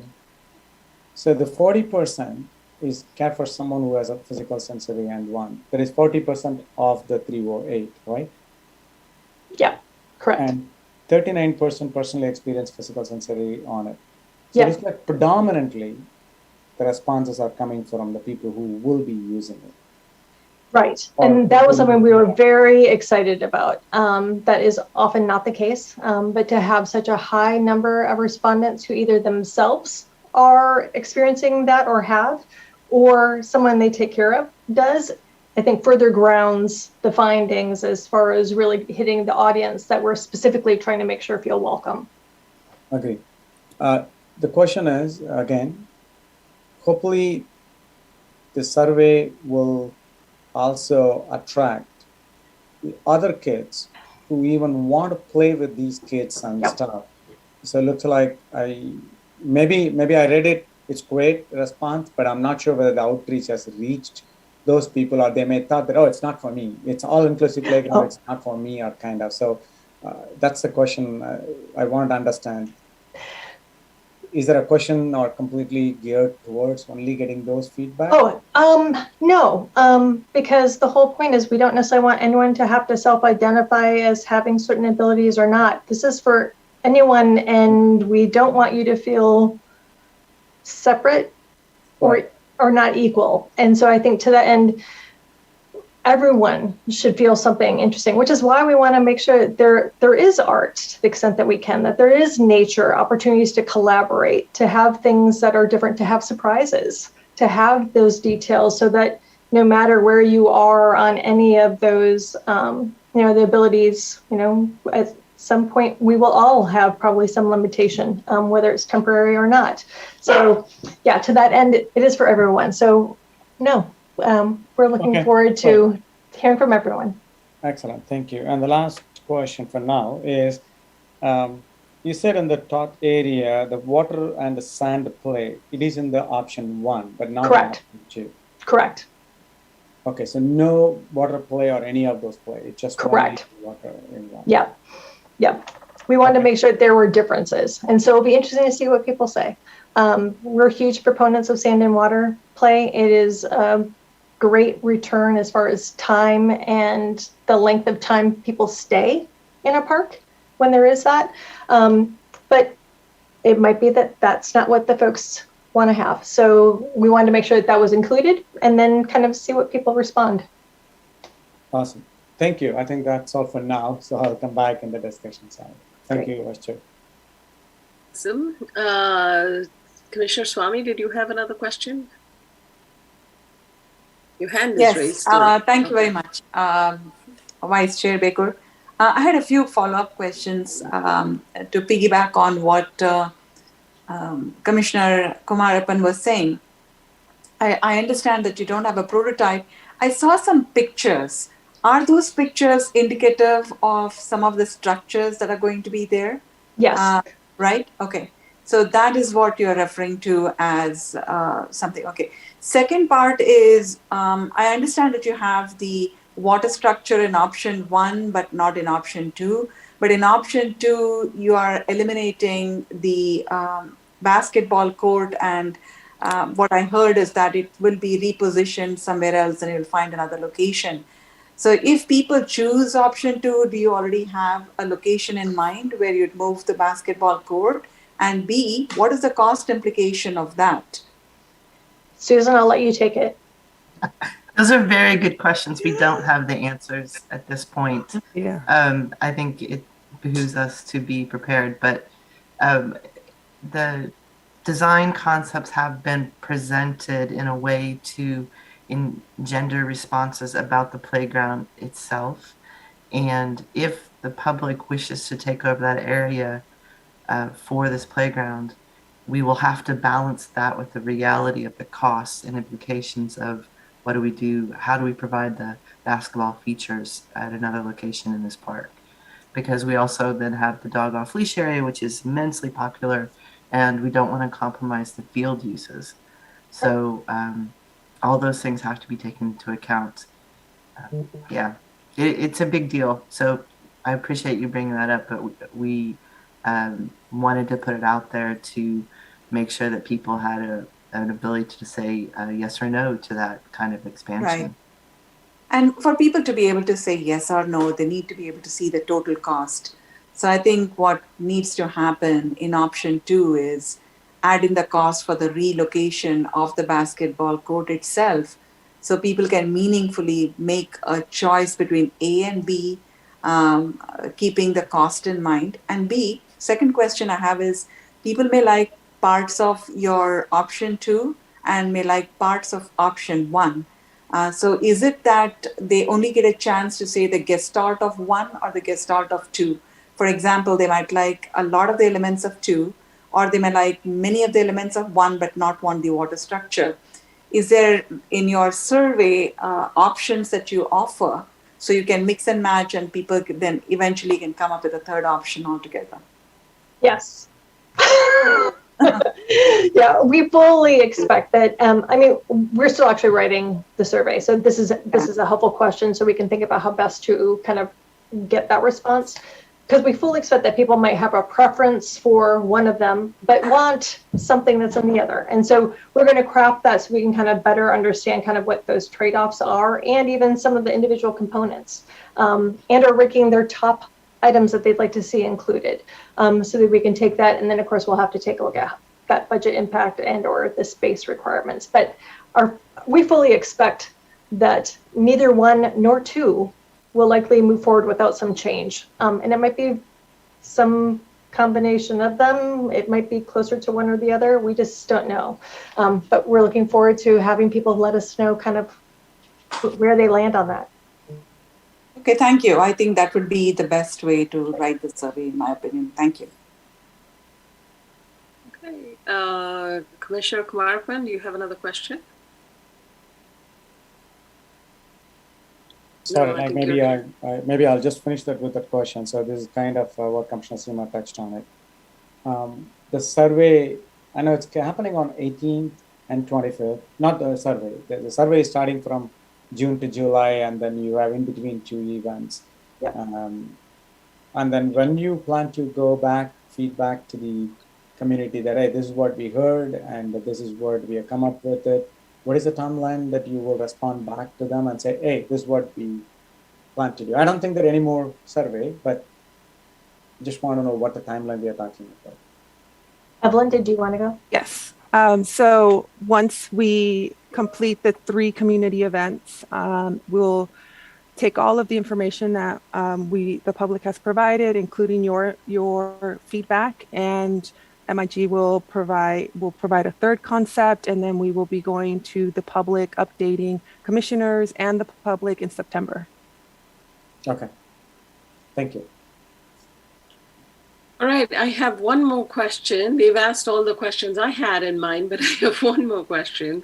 So, or rather a suggestion, and that is that instead of saying in the 2, you're going to say remove the basketball court, but is it possible to say maybe move the basketball court? Or somehow suggest to the public that there is the option that if we go with the 2 as it is, we will remove it. However, do you want us to keep the basketball court? Because I suspect the answer will be yes, we want the basketball court moved. Now, the question then becomes, okay, how much money do we have and all of that good stuff, which we can, discuss later, but I would imagine that we need to mention that there's a possibility for it to be moved, of course, at a cost. Yeah, we'll work with the city to make sure that we provide that in the comparison between the 2, so it's a little bit clearer. Yeah, because I suspect if it's a well-used basketball court, even if it's half a court, people would still want to go back and use that. Now, question is, when we split up, when you give them the 2 options, it just then becomes, okay, we're going to lose the basketball court is not the concept we're trying to get at. The other thing is when you have the survey, can you include any locations of the existing all-inclusive playgrounds in the local Bay areas so that people can go and see how it look and feel, because you're obviously not providing a paper model of any kind or a paper mache model for that matter. So it's easier to see it, if somebody's interested. Nobody has to, but if you provide that information, it might be useful to people in general. I could, but I would say that I'm hesitant to do that because it's not going to be the same. And I think so much about what this is going to be is about the setting, the context, the overall components, the surprise. And I would say that there isn't anything out there that would be what Jollyman's going to be like. There could be specific equipment, but it's also not about equipment. It's about experience. So I'd maybe say I'm inclined not to. Okay. Right. Looks like Commissioner Swamy has another question. Yeah, thank you very much. I hear why you're hesitant to doing that, Melissa, but and I think it would be really helpful though to include, if not the prototype, I can understand can be expensive for you to put together, but how about putting together pictures of the equipment type or what it might entail and how that is different and what some of the benefits can, because it's all in your mind and in the minds of the designers. but obviously people cannot open your brain to see what's in it. They might want some way to be able to crystallize it. What is it that they're approving beyond the concept? Because I still am not entirely clear after this long discussion. What am I getting in A that is so much dramatically different from B, other than the fact that I'm losing a basketball court in option B and there's some water structure in A? So it's not entirely clear in my mind, which is why I think Vice Chair Begur is also trying to say, hey, is there any other park that we can take a look at to maybe get a better sense of it? Picture speaks 1,000 words, right? So I'm not saying you don't have it in your head and it's not great, it is, but it's just that we don't seem to be able to connect to that as well and as concretely as we'd like to. Might I add, there might be a way for me to log onto our Engage Cupertino website, and I can pinpoint the locations in an interactive map for locations within the South Bay. So if you are interested in looking at other all-inclusive play areas, I can do that. Yeah, and in the survey, just put a line there that says, potential, go to Engage Cupertino to see more information on all-inclusive playgrounds. Right. That way people know where to go. Right. And last but not the least, one question only because of my ignorance. I'm going to bring an analogy to play and ask your feedback if it is at all possible. For example, if somebody is going to design our kitchen, they just create this 3D model for us, right? I'm not saying create a prototype for us, but is there a kind of a 3D model, kind of a picture that you could present, people could go to and take a look at? We will be doing that when we come with the final version after this round. So this is kind of the first shot of putting ideas into a plan in space and components. As we come back to you after we've kind of heard this feedback, there will be some additional, like a 3D rendering that will be part of it to help kind of better envision what that space is going to be like. And I am sorry, when I heard you say prototype, I immediately thought of like a mock-up of actually equipment versus actually thinking about so I misunderstood what you meant by prototype. You meant just a virtual model. So we won't be doing a full model of this. That wasn't part of what was kind of included in the budget, but we will have some additional renderings, and we can certainly provide some additional imagery about some of the equipment to help make that kind of understanding piece. I will say one of the tricky parts is that equipment is not what this is really about. It's really about the experience and that kind of immersive component. So I will say that there's a range of inclusive play areas out there. They offer a broad range. This is going to be immersive. So, but I understand what you're getting at, and we'll look at getting at least a little bit more worked within that. Thank you, Melissa. Okay, Susan, you have some comment? Thank you. If I can just add that when we've done the pop-up events to date, we've had boards that have illustrations, and for the upcoming pop-up events, we will have boards that show some of the images of similar equipment that's being proposed, just like what's been in the presentation. And to Melissa's point, it helps so much to have the person to walk you through what these are, because the MIG team has such great experience with doing these types of parks, playgrounds in other areas. So they bring that to life. And so that's what we're looking forward to in terms of the pop-ups, the goals of the pop-up, as well as the other community events, to have that engagement in that level. So this was just the question answer part. We still have the discussion. So unless you specifically have a question, Commissioner Swamy, let me just take it to the one very final question. Thank you. You. Go ahead. It's the important one about the basketball court. Will people have the option of saying retain the basketball court and reduce the space for the inclusive playground? Is that another option that we are providing, or is it only that we choose 1, 2, and that's it? We'll make sure we provide some clarification. Again, we're going to be looking at probably not moving forward with either one, but some version of those together. But we will make sure that we provide some way for folks to provide us feedback specifically about that.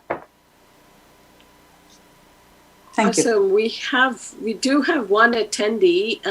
So if she hasn't raised her hand.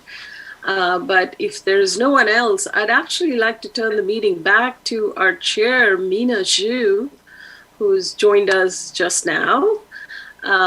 Jessica, can you make her the co-host, or how does it work? I will do that right now. Okay, and then we can get into the actual discussion. And just so you know, Chair, we do now have a hand raised from the public.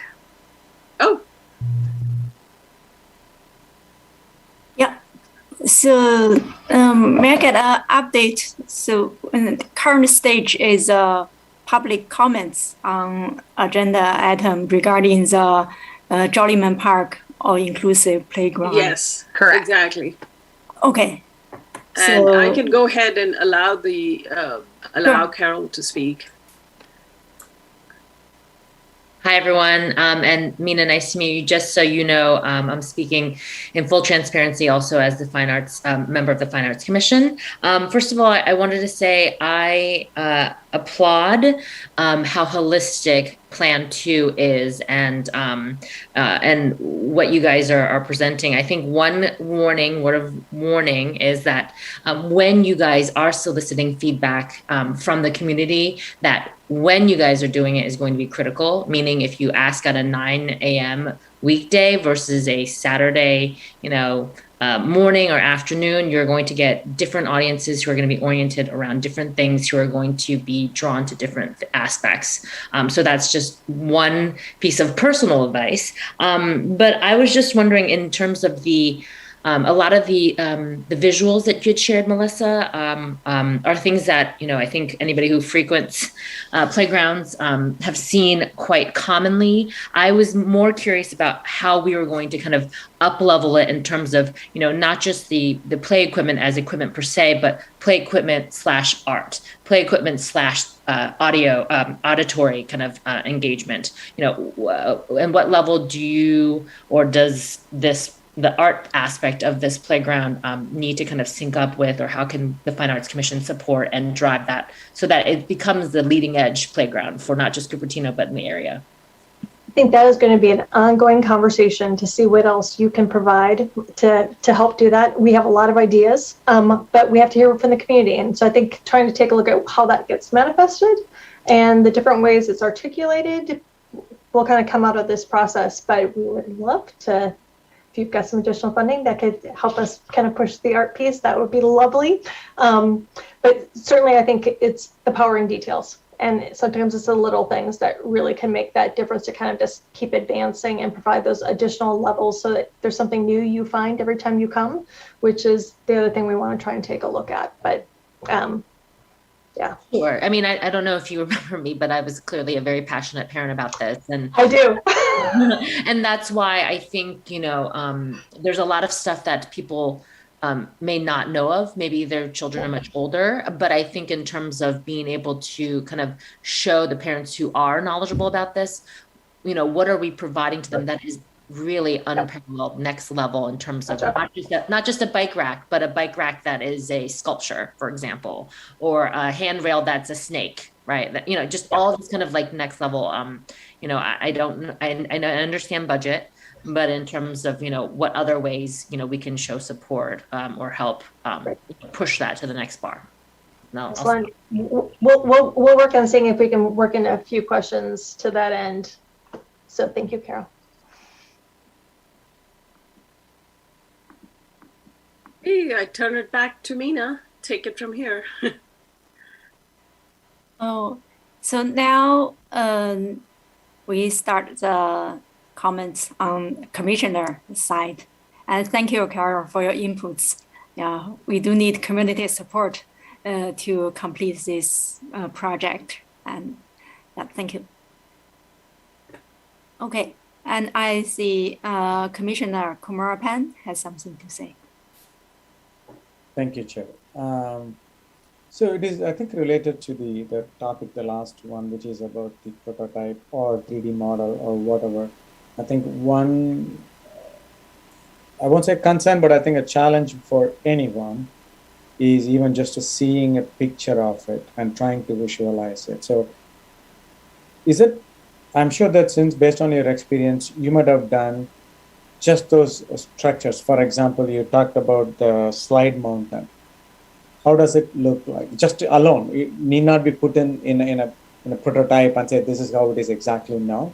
But at least sometime it will be easy for people to come and take a look at it, even in a table. If I just walk around, and then if I see that one, okay, this is what we call slide mountain. Oh, you see it, but this is how it looks.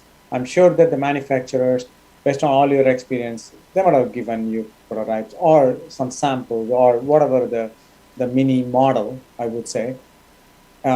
It'll be good to have at least those things because we don't have any slide mountains at all, unless otherwise, maybe in some place we could, but we don't. So people will be good for people to say, oh, that's nice. And also the one with the steel one, I think, I'm not sure what you call that as. It's in a cone shape. I'm not sure. What is that one, Melissa?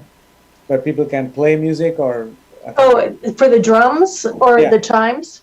Yeah, chimes. So, but is that like a too hot? Like I'm just looking at it when I'm a little bit on the safety side on the little kids. Will it get hot in the summer? And so people can touch it. I'm just trying to find out what kind of... It will be if it's not properly sited. So where it's located to make sure that there is shade to address that is going to be really critical. Just like the slide elements and its orientation, all of those things are going to be, a key part of the design to help address the fact that it gets very hot in Cupertino. So. Okay, and a couple of other points just to highlight. It's a school just got over for everyone. It's a summer break. I think we are doing the survey at this time. I'm sure that many people will have their own plans. I'm not sure even on weekends, as one of our community member Carol pointed out. Definitely not on the weekdays, but even on weekends, I'm not sure how much crowd we are going to get it. So do you have any threshold to set that? Hey, we need to get so much of it, right? For example, you got a 308? 308, you got it in the first one. But this one is much more important. Do you have any threshold that you want to get a minimum, otherwise you will push out by another survey or another thing little later, or extend the survey, or how do you plan? Officially, we don't have a number in mind, but I think if the turnout is really low, that we would have a discussion with Evelyn and team. However, that said, we do have some specific timeframes associated with the grant funding, which is another thing that we're up against. And Evelyn, I'm assuming that's what you were going to speak to. Yeah. Yeah. So, okay. So go ahead. I know that it was kind of given a grace period. And so that may be leading to, is there any timeline we are running against? Yes. So Santa Clara County was gracious enough to allow an extension, but in discussions with them signing the amendment to the agreement, they are not willing to extend the deadline. So we have to have this project completed by June of 2024. And that means including reimbursement submittals ahead of time. So that's really making our schedule pretty tight to meet that deadline. Okay. Yeah, because the timing, as well as not having enough visual cue, would impact that's my opinion, based on working with all the community members for so many years. Definitely here, a lot of people are visual oriented and they want to see it and do it, and then the timing. So that is kind of working against this fantastic correct kind of one. So that's what I'm a little bit concerned about it. I mean, just want to put that on the table. If we get to a point where we're not able to submit reimbursement, that money will just be released back to Santa Clara County. The grant is $1.4 million with the city match. So we have to produce a $3.6 million project in order to meet the grant requirements. So if things come up and we're not able to produce that, whatever funds that we don't expend will be reimbursed, will be given back to the county. So the rest will have to come from city funds. Yeah, no, definitely we don't want to go to that stage at all. We don't want to even think about it. That's okay. So that means, looks like we need to amp up our advertising or outreach to the public and to talk about it, saying that this is a must-have to be done on this, and then their input is really, really important. So we need to amp up it. Okay, thank you for now. So that's all, Chair, I Thank you. And Vice Chair Begor have something to say. Okay, so as we were talking about specific dates and grants and all that, my questions were exactly in that realm. So I'm looking at 2022 design and fundraising initiated. Was there a specific date? Do we have any specifics on that? I guess this is a question for Evelyn. Specifics for the design or the fundraising? Either. I mean, so we started both actually. Yeah. So for design, we started January of this year, and we'll continue on to next year in June. That's when our final construction documents will be complete. Bidding support, we're going to be putting this out to bid during the summertime with anticipation of contract award and things like that in construction during the summertime into the following year. For fundraising, we started fundraising November of last year, but we've had some hiccups. We are working through the campaign plan right now, and we are also working with IT on having an online payment portal that will go through. We can fundraise from now until construction, the start of construction, but typically the public is more prone to donate before construction starts, because during construction time, well, you already have the funds. So we'll continue up until next year. Sure. Okay, so I think you mentioned some numbers. 1.4 million, was that what the grant was? And we're still looking for the remaining 1 point whatever. Yes. My math is not working, but 1.6, yeah, something like that. So we have a grant for 1.4. Our match is 1.6, and the city has contributed to date 1.2 million. So in our CIP budget, we have 3.6 million, but we have a fundraising goal of $1 million. Okay. $1 million fundraising goal. So now, if let's just say magically we get this 1 million, so we'll have a total budget of 4.6 million. Now, at the start of construction, is Santa Clara County going to give us the 1.4 and just say, okay, move on with life, or do we bill them? So most of the grant is towards the construction of the play equipment. So we would submit an invoice and with documentation, invoicing, and things like that the city has paid up front ahead of the grant, and then we would submit for reimbursement with documentation. Then the Santa Clara County will come back and provide a check to the city to deposit into our fund.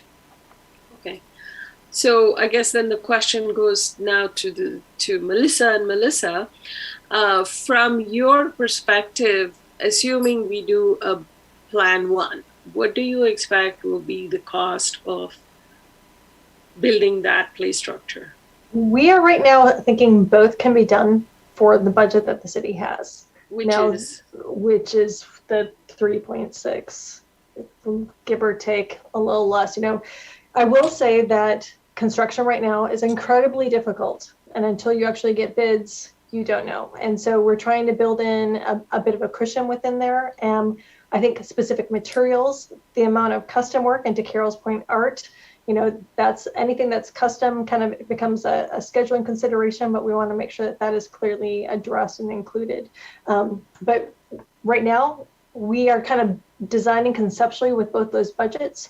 As we move forward, we'll be looking more specifically at cost estimating to see how that reality is really coming in, actually doing takeoffs and that type of thing. And we'll likely have to make some, tweaks or adjustments based on that, working with the city. Okay. So now typically when you're estimating any project, you have some cushion built in. What is the cushion that you have built in here? At this point, we haven't fully costed it out. So we're kind of doing general, like rough square footages, very gross level of costs. We will be moving forward each time we're advancing. with more detailed cost estimating, and that will continue affecting kind of the refinements. Okay, so let me ask you a question in another way. What if we decide, I'm just throwing some examples out there. So what if we decide we want, if the residents decide that they want Plan 2, and the cost for Plan 2 is like 6.2 million. What are we going to do then? Or how close is our estimate to what we can deliver? It will be closer as we move forward. So right now it's kind of still big ideas, general components to kind of get those priorities, and then we'll continue to kind of refine and recheck against that number. That might mean more planting, trying to reduce some of the safety surfacing areas, maybe making those tighter, slight refinements while keeping the main components. So that's kind of a standard process for design, especially in today's construction climate. And then working with Susan, Evelyn, and the rest of the staff to making sure everything kind of matches up. Susan? If I can add in, MIG's been exceptionally responsible in the design process. They're not going to show something that, to the best of their knowledge, is not affordable. We have had examples of projects in the past couple of years where we thought they would cost $200,000, and we actually got a construction bid process that led it to a $400,000 bid. And sometimes that happens, but I have to say that MIG is doing everything possible to not show something that's outside of our budget constraints. So even if the community comes back and wants a gold-plated swing set, we won't show that because we can't afford that. Yeah. Okay. So I have a couple more questions, if you don't mind, Chair. Let me just go ahead. Yeah. Now, with the survey, with regard to the survey, now the respondents that of 55% of them were within that 1 mile radius or half a mile radius that you looked at, or was it like all over Cupertino? I mean, this 15 minutes. It was a 15-minute walk. So it was within a kind of dashed line around the park. Okay. And since there were only there were 308, which I think is a whole lot more than most surveys get. But so was there a way?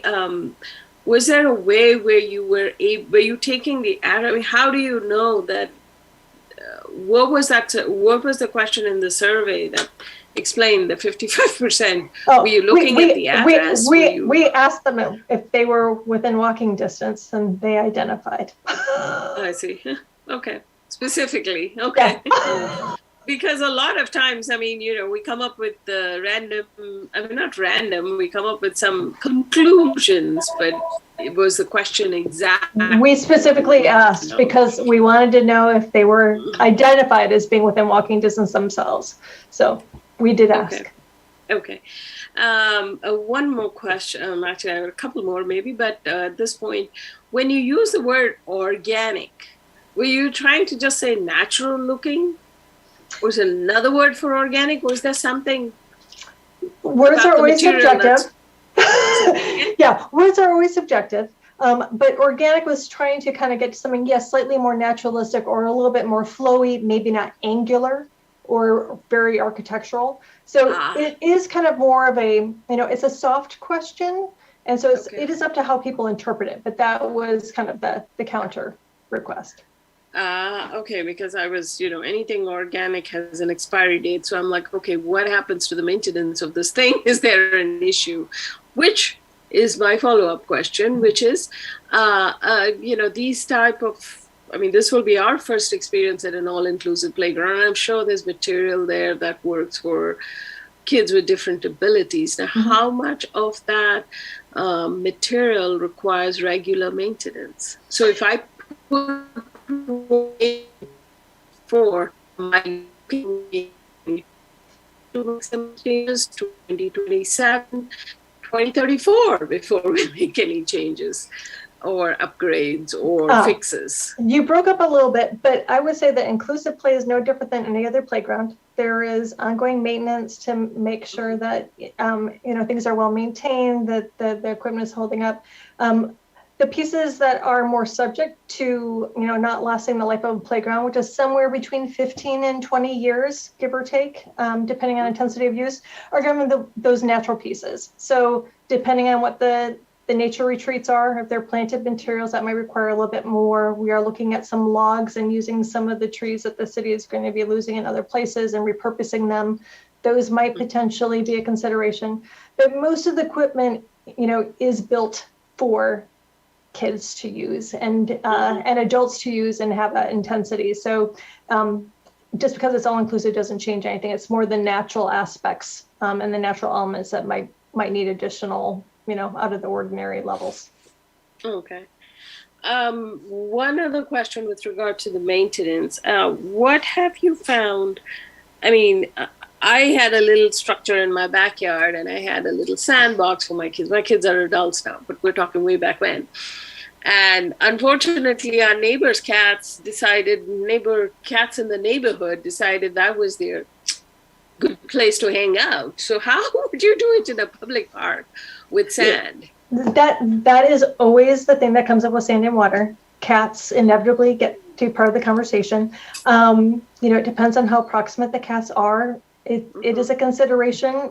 We might look at some slightly different materials. Maybe it's more like pebbles, but sand is really great as far as that play and getting water and the ability to manipulate and component. So it's people have different stance on it. Could we backyard, do mud is sand and water. That's sand and water, just with a little bit more clay content, which then is more dirty. So then that becomes a concern as far as that manipulability. But in general, sand and water within a play area, it's usually more of a maintenance consideration and proximity and looking at adjacencies for sand moving outside of where it's intended to be played with. Cats are typically less of an issue unless you have a lot of feral cats and or cats expressing. But we have them in a lot of areas and they've been in a lot of places in public parks for decades. Okay. But it does vary area to area. Okay. Biggest bang for your buck though in play though. Okay. One last question at this point. One comment. There was something about internal gathering areas. Can you comment on that? Sure. I didn't understand that. Sure. Essentially, it's picnic tables that are located within the area off a central path. So there are opportunities for people to kind of gather in groups. So think about a birthday party or kind of a gathering of neighbors, that type of thing. That's what's implied. This is that the seating is a little bit more proximate, so you could have a gathering or other individuals using it at the same time. Either way. Okay, I guess I'm done. That's all I have to comment on. Thank you for those good questions and a lot of information. And Commissioner Remy, it's your turn.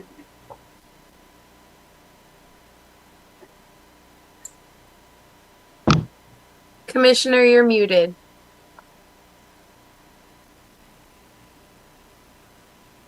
Okay, just a couple of comments on what Commissioner Gopal was saying. So, Melissa, I thought just a few minutes ago you said that it might be easy to bring some renderings of the park. Did I understand you correctly?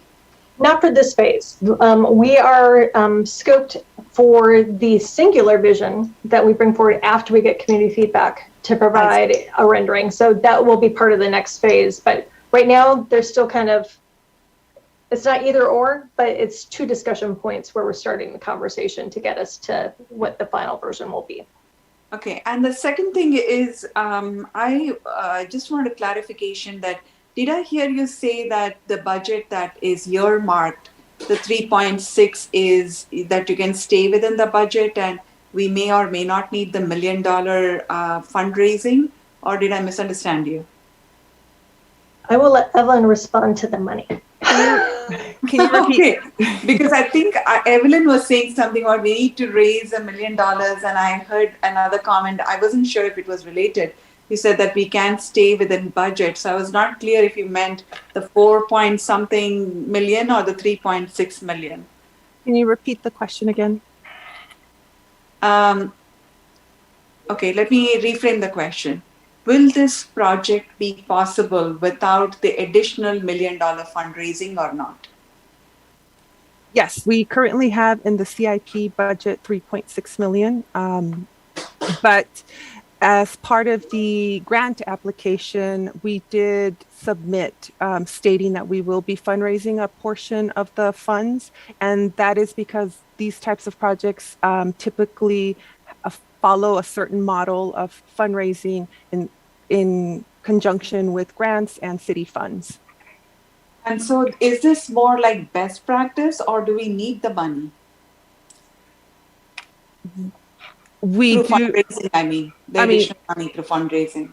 I'm trying to understand. Yeah. So we do need the money just as to make sure that we are able to produce a project that meets all the grant requirements, not just the budget, but the site locations, the utilities, the play equipment, to make it a well-rounded within the play area. So what is very confusing for me is right now, Melissa, you have not told us how much this thing is going to cost, but we, on the other hand, so I'm having a little bit of a disconnect between we need to have this amount of money versus here are the plans and what could be the potential cost. What is it? So where is it? Where are we really? Do we have a good understanding of we need 4 million to be able to do plan A, or we need 4 million to do plan B, or we can settle with a lower amount? What needs to give way? And lastly, my other question is, if we are not able to raise $1 million in fundraising, additional $1 million, what gives? Where is the art? How much is this art costing? And is art absolutely required to make this a viable proposition? Can we do without the art and use the art money for some other community project? If I may, thank you. Thank you. The project total budget is 3.6 million. Of that 3.6 million, city funding is 1.2 million, and the external funding is 2.448 million. Of that 2.448 million, 1.448 million is the grant from the county, and the other $1 million is fundraising. So the project right now is scoped to spend the $3.6 million, and that includes MIG's fees and other consultants that may be involved in the project, as well as the construction costs. The $1 million is a requirement of the grant. We have to attempt to raise $1 million. It may be that the city can elect to contribute another $1 million if we find that the fundraising isn't working, so that then the city would be required to contribute more. If we find that we can't raise $1 million and the city's not willing to raise more money, to contribute more money, then we'll have to renegotiate the grant. Does that help? It helps in the sense, yes, that helps from the legal point of view in terms of the money. What I want to understand is, are the plans that we just saw, can they fall within that budget, or are they, or it is under budget? Let's say, for example, this is a viable project for 2 million, but we need, for all these legal reasons, it needs to be 4 million. So then does that mean that we need to make sure that we are spending 4 million? MIG has been tasked to design a project within budget, and we are doing our best to do that. At this point, it is very conceptual. They have used their experience to design something that is within budget, but we haven't got detailed cost estimates yet. Got it. And if there is a spillover of the budget, or we have money left over, is that a problem? Having money left over is never a problem.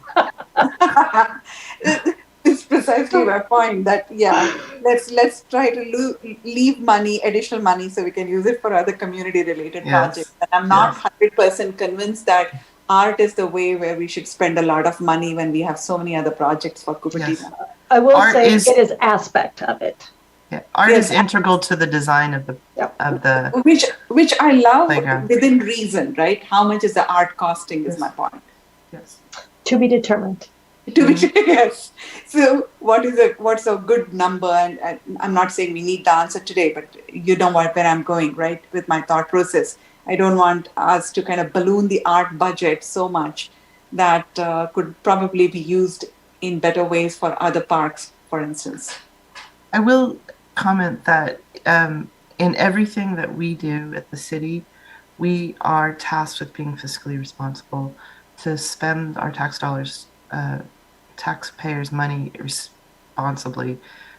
We have to account for so much of what we do financially. It's on our minds on a regular basis. Having said that, the other side of that is that the art concept or the experience of art is a valid part of this playground experience. So we will do our best to responsibly balance that need for the design. Thank you very much, Susan. I completely understand. And I think I did not mean to suggest that it was wasteful, but I was just saying that when you cost balance it, what does it cost and how does it add value? And are we I'm sorry. Yeah. It's also very responsible of you to ask the question, so I don't mind it one bit. Thank you. All right. Thank you. Thank you. And I see the Vice Chair Begor have more questions. Just a little bit of clarity based on the discussion just now. So the 2.4 million that is granted by the Santa Clara County is contingent on us raising $1 million, or is it contingent on us fundraising? So it's contingent that we meet the match. So whether that be through through fundraising or city match, as long as we raise that additional match. Okay, so we are supposed to somehow come up with 2.4 million, the exact match to what they've given. Mm-hmm. Okay. So we actually should be raising 1.2 million then, if the city has given us 1.2. So the grant. Sorry, is it okay? I think I'm kind of confused too. Is it okay? I'm jumping to. Sure. Yeah. I think Santa Clara County has given 1.2, not 2.4, correct? I'm confused. Yeah, that's what I'm confused over. Yeah, how much have they given? So the grant is for 1.4 million. The city has contributed 1.2 million. The total CIP budget is 3.6 million. Of that, we have the 240,000. That's for construction contingency. That is not eligible for grant reimbursement because it is not a hard cost. So, and then we have other items like fundraising and project administration that's also ineligible for grant reimbursement. Yeah, so maybe if it is okay, Evelyn, I just want to summarize it. I just wanted to in my head. So overall budget is 3.6, out of which 1.4 comes from Santa Clara County. Yes. City gives you 1.2, which comes to 2.6. But the budget is 3.6, so there is a gap of 1 million. Already. Which you need to go and fundraise it, right? Apart from that, it may go more because of those costs which Evelyn just called out. You cannot consume, it could be based within that 1.2 of it, but the city, Santa Clara County is not going to reimburse on those things because that's an enabler cost, but not the actual real hard cost. So looks like we are on a ballpark that we need to at least raise 1 million or if not more. And I don't think that, I know we had a discussion just now, we will have something surplus. I don't think that we will end up in for these kind of expenses. I think we need to, we're talking about 2 years from now in 2024. We have no idea what other inflations and given the current state, what other it is. But looks like 1 million is a must have.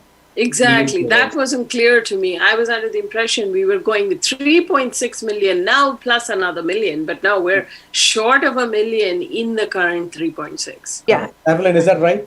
Yes, correct. And then the 1 million is the minimum. So if we raise more, then we have, extra additional amenities that we can include. But at the minimum, we need to raise $1 million. That might be an interesting question to ask in the survey.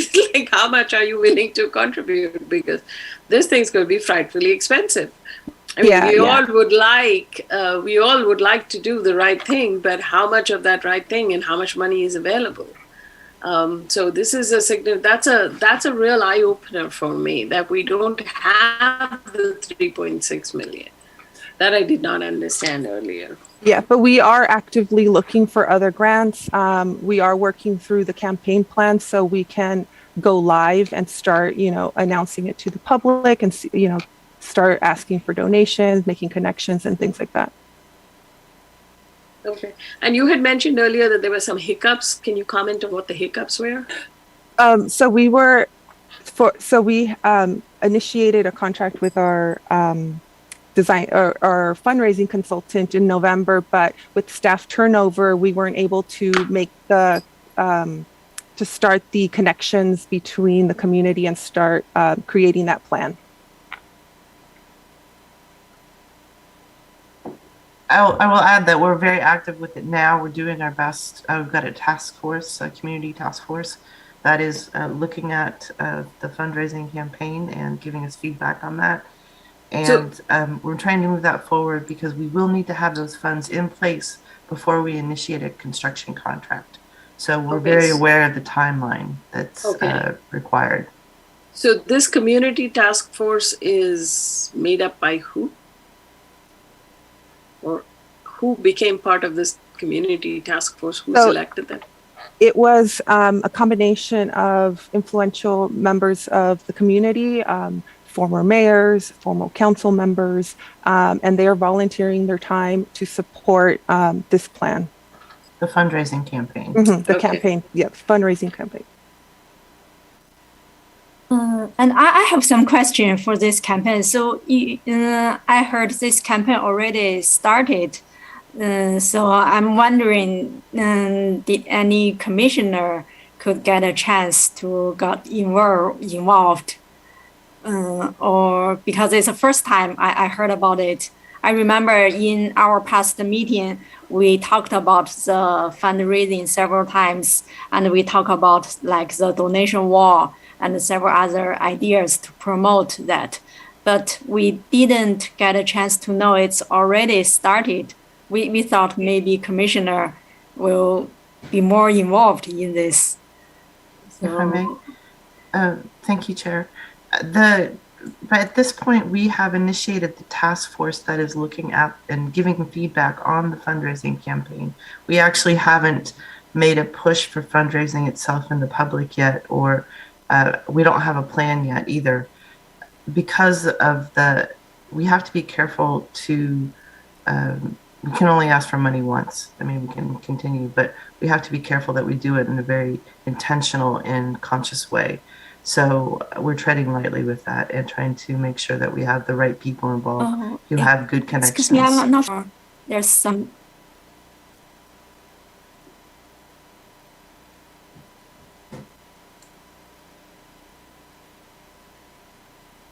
Oh, so looks like my internet had some glitch. Okay. Sorry, because I didn't hear you clearly. I just want to make sure. So does that mean if the campaign started, commissioner may get a chance to get involved? Because I heard for the library expansion program, I heard at least 1 or 2 commissioners, they joined the fundraising team and they work closely with all the donors. I'm just wondering if this would happen for Park and the Recreation Commission. There will be opportunity for the commissioners and the public to be involved in the campaign. We have not launched the campaign yet. We're still trying to formulate what that campaign is. Yes. Okay, thank you for the information. Yeah. Chair, sorry, I just want to jump in. I just want to remind everybody that what's actually agendized is feedback on the concepts. So we really need to try to stay on what's on the agenda. Thank you. Okay, thank you for reminding. And Commissioner Swamy is the next. Thank you, Rachel, for reminding us that we need to stay on this. But if you will humor me, because you've spoken so much, I have just one question. It's a little bit off field, and also please forgive me because I'm relatively new. If fundraising is such a big issue, which it is, right? $1 million is a lot of money. There is actually this whole all-inclusive bathroom, if I remember, was $850,000. Just thinking out loud here, and please tell me that this is, I'm suspecting it's not even possible, but just as a quick question, if we run short of 1 million, that threatens this entire venture.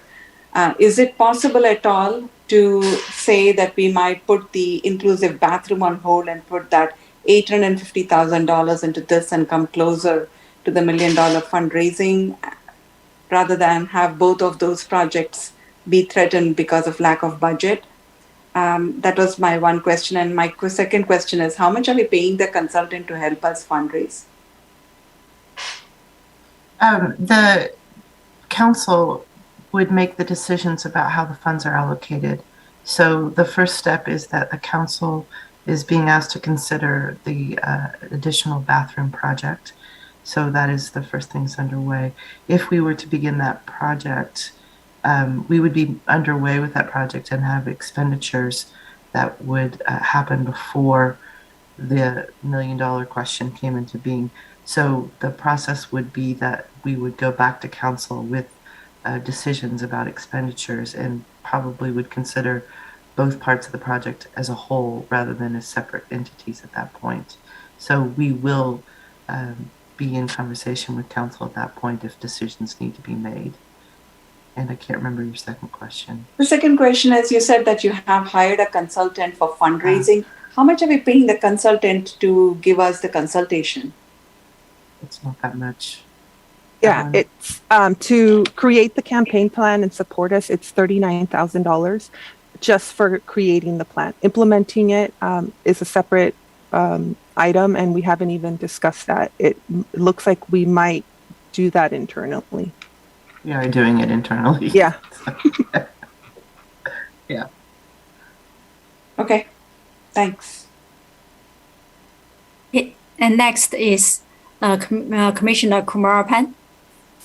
Thank you. I'm just going back onto the concept. So he said that when you get the feedback, and I just want to, Melissa, you can help me. So 2 rounds of these kind of on a outreach or programs, and then you have 1 month of it. In July it ends it, and then you will get it. And is it like within 2 months or within a month you'll come back with what are the best concept now with the combination of 1 and 2 or whatever? Is that right? I just want to miss the time. I didn't get the time. Yeah, we are scoped to basically have the option based on the feedback in September. So that is the time frame. Okay. The reason I ask is that it'll be good when we go on any of the next steps, right? I don't want to go in detail into the fundraising and whatnot. The next steps would be based on the plan and the feedback, and that's what will make the public to really come back and then contribute. So that's the reason. Yeah. Okay. Thank you. I'm good. Hey. Sure, I'm done. Thank you, everyone. Yeah, we learned a lot from this conversation. Yeah, and if there's no more questions, then I think, yeah, I'll just call to end this agenda item. Is there still any? Yeah, Chair, sorry. I think what was the expectation from the staff on this one? Just a discussion or any specific input? I missed it. What is that input they are looking for from us today? I know we are not voting it. That's fine. What is that expected? Yeah, good question. Maybe I missed something because I came here. Yeah, I joined too late. Yeah. My understanding was to receive an update. Receive an update, and then if commissioners can provide feedback on the concepts. which we have given enough, I believe, at this point through questions. Thank you. Thanks, Chair. Thanks, everyone. Okay, so we can go to agenda number 5, update on fiscal year 2021 and 2022 city work program item, senior strategy. Yes, thank you, Chair. I'd like to introduce Alex Corvallis, the Recreation Coordinator. Hi, everyone. I think I've met many of you, having presented before on some other items. I'm just going to go ahead and share my screen here so you all can see my presentation. Sorry, it doesn't. There we go. All right. So, as Commissioner Shu mentioned, this is an update on senior strategy. We came and presented to you a number of months ago on a survey that we were doing in regards to a city work program item, and I'm here to speak to you about that tonight. So for some background, for fiscal year 2021-2022, the city work program includes an item titled Senior Strategy, with a stated objective to address the needs of seniors in 5 focus areas: technology resources, housing, food supply, transportation, and mental and physical health and well-being. A survey was developed to determine seniors' awareness of existing available resources which address these needs. The survey results and preliminary outreach plan will be presented to pertinent commissions, including Technology, Information and Communication, Housing, Library, and of course Parks and Recreation Commissions, and their feedback incorporated prior to a presentation of this item at a future City Council meeting. The initial questions of the survey were aimed to gain demographic data. Questions included associations to the city, Cupertino Senior Center membership, age, and living with someone who is 50 years of age or older. So you see here we had the vast majority of our respondents live in Cupertino.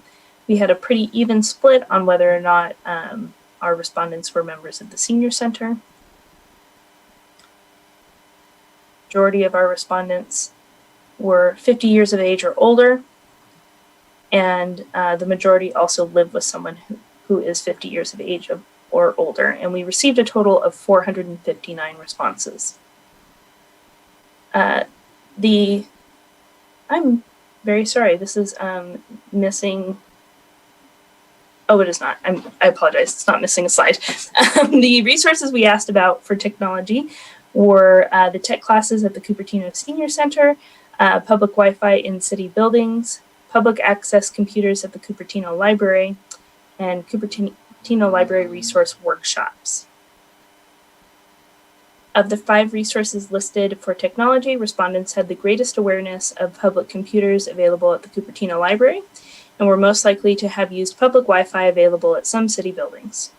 Respondents were least aware of getsetup.io, a virtual class platform with access sponsored by the Cupertino Library Foundation with support from the Cupertino Community Funding Grant Program.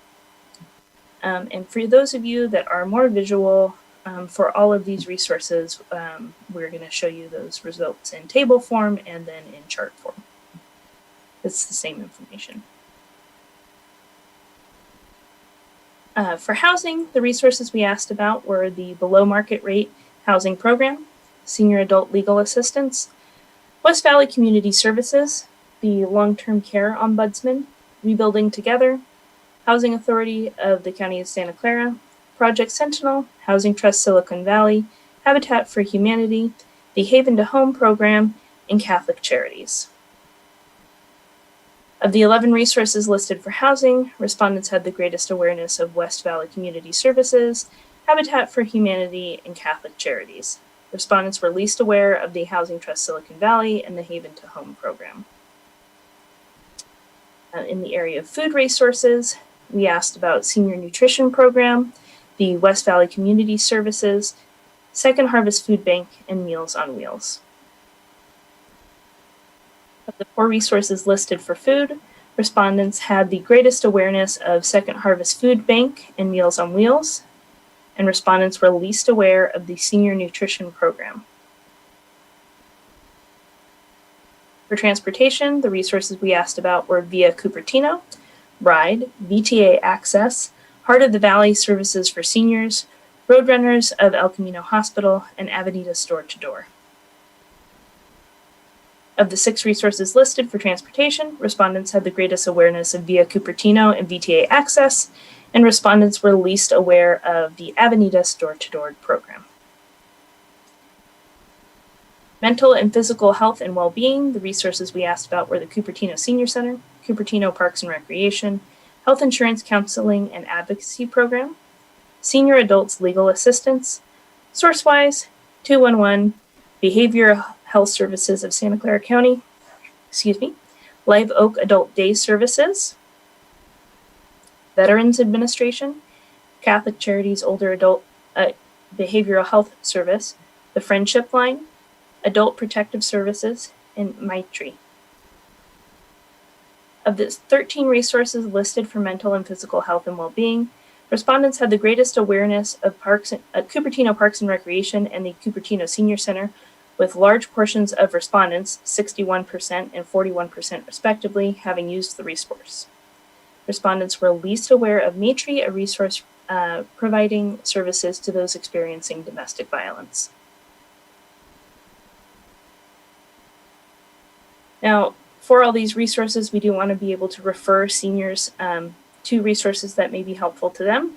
And to that end, we have a Senior Center resource webpage. This webpage was newly built in 2021 and lists a variety of resources of most interest to seniors. Prominently highlighted are agencies which are best equipped to direct seniors to appropriate resources, such as SourceWise and 211. And if you give me a moment to switch here, I'll give you a quick tour of the web page.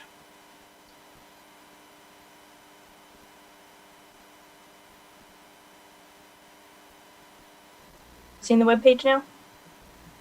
Yep. Okay. So you see here we have listed prominently near the top, or at the top, SourceWise, 211 Santa Clara County, West Valley Community Services, and the Santa Clara County Department of Aging and Adult Services. What these all have in common is that they are agencies that can then that are hubs of information that can then refer seniors to more specified resources that are applicable to their need at that time. We also have down here a variety of categories for things like our frequently requested resources, which runs things like tax preparation assistance or health insurance counseling. And then we have a pretty wide variety of other categories of resources for seniors that each have a variety of resources listed under them as well, depending on what they may need. Okay, now to switch back.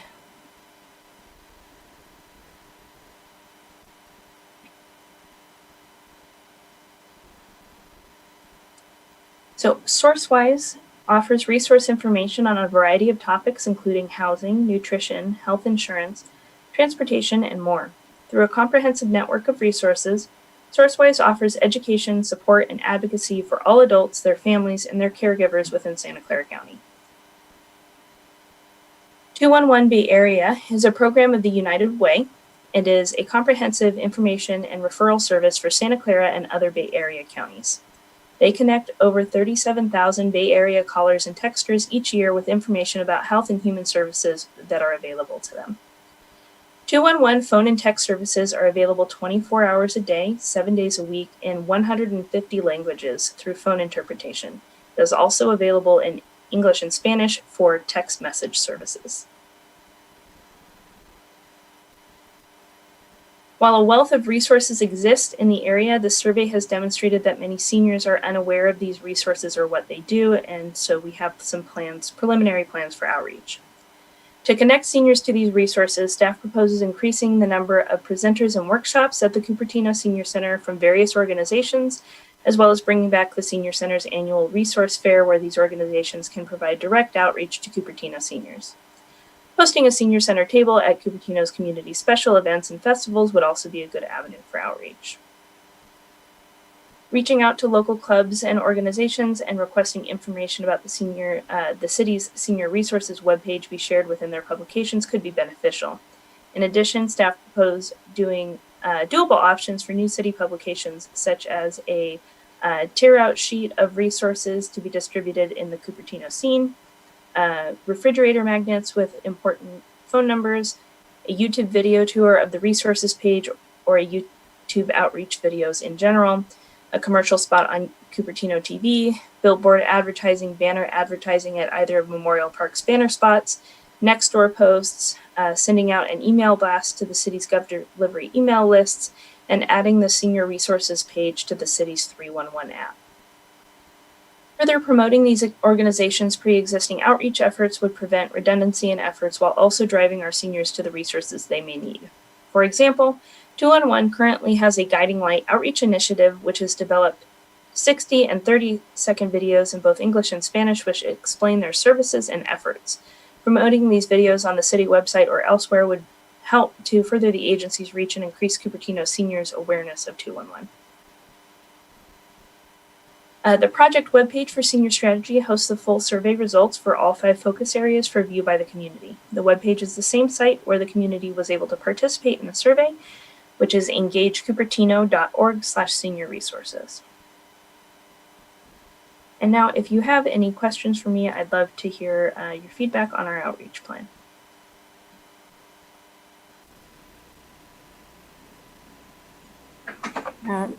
Thank you for the update. And I see Commissioner Kumarapan have some question. Yeah, thank you. Thanks, Alex. It's a clarifying question because I do have a few other comments, but I'll wait for the discussion time. When you updated these slides and you mentioned, for example, if I take technology as the first one, you've given the technology, the 5 resources, what is the top, and then given the answers, but I couldn't figure it out which one they have used it or not. But I know looks like you have the data because I was looking at the slide fast and say, I know you talked about it. Oh, people know about the tech classes, public Wi-Fi, but not the get set up kind of.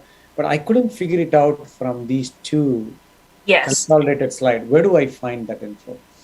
That website, engagecupertino.org/senior-resources, the full survey data is there. It is a whole lot of data to try to include in a PowerPoint. So that's the aggregate of each category that we put in the PowerPoint, but you can see resource by resource what the results were. Awesome. Yeah, I was looking at it. I know I tried to read your mind and said, okay, I know she's picking up a few things. What is the next one? But I couldn't figure it out where to. Anyway, thank you. Thanks. And Vice Chair Begor. I really just had a comment to what Commissioner Kumarapan had said, which is that any of the survey results, I had the same issue. I was like Commissioner Kumarapan, I was trying to read your mind too, Alex, trying to figure out like, how did you conclude that this one thing is more popular than the other thing? So it's very good to know that the results are there. But there's no way anybody has summarized those results. We just have to go through all the results, or maybe they're. I did summarize the results. They're all cleaned up and nice looking for people to easily understand. Okay. And they do have those narratives included that I presented to you now about pulling out which ones we're most and least aware of in the population. But as I mentioned, it's so many resources. It's information overload to look at it in a PowerPoint form, but it is there on the website. Excellent. Okay, thank you. That's all I. Okay, thank you. If there's no more clarification question, we just go to the next step to get the public comments. But looks like there's no community members online. Okay, if there's no public comments, we just go back to commissioners' comments. Vice Chair Begor, please go ahead. Yeah, thank you. So it's, I mean, we've got some fantastic survey results and we've got a plan going, which also seems very reasonable. My question is, you know, do we have like a end date for this plan? Is this an ongoing plan? How do we measure our success of this plan? Are we going to do another survey in a year? What happens now? That's an excellent question about measuring the success of the plan. That part has not been determined yet. This work plan item has been carried forward into the next fiscal year, but it has changed a little bit. So part of it will be determined by what council's feedback is once we get to them.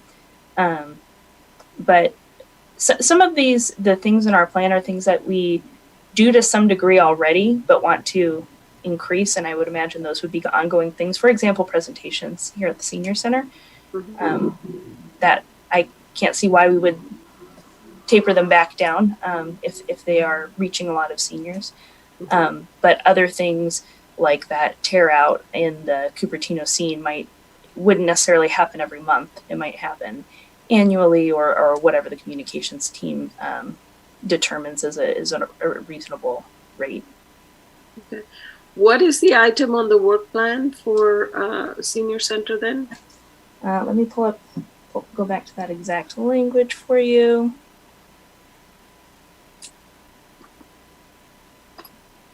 Sorry, it's at the very beginning to get back. No worries, no worries. And unfortunately, I do not know the new language off the top of my head, but I know that it's been adjusted. So it's to address the needs of seniors in 5 focus areas: technology resources, housing, food supply, transportation, and mental and physical health and well-being. Okay, there's no specifics on how to address or what we're going to do. It's just carry on. It's to work with council and commissions on those items. Okay, all right. Thank you. That's all I have. Okay, Commissioner Kumarapan, it's your turn. Thank you, Chair. Yeah. But first of all, I think I just wanted to, Alex, and I did go through the attached packet, and I think it does have those information, the consolidated information. I believe it does, yeah. The technology, all of them. It's not in the presentation slide, but the packet has it. Maybe that's my laziness. Didn't go through the packet fully because it's just 200 pages or 150. Rachel was challenging us to see that I was like worried that she might ask, tell me what is in 144 page and third line. I'm sorry. I didn't do that homework. The couple of questions or kind of comments on it is that is that the reason because of these awareness predominantly looks like more than 50%. If I take an average of look like 50% of the program's availability is not known to the seniors. Is it because they don't come to Senior Center because we were on a COVID, so there's only a communication mechanism is through emails and electronic media kind of, and they didn't come out? Is it, have you ever attributed to this one to what could be the cause that 50% of the people didn't know? So we didn't look into the cause. I will say roughly half of the people that answered the survey were not Senior Center members, which I think is great from the point of view of it really shows that we were managing to reach outside our Senior Center borders, Senior Center walls, so to speak, to get a hold of people. But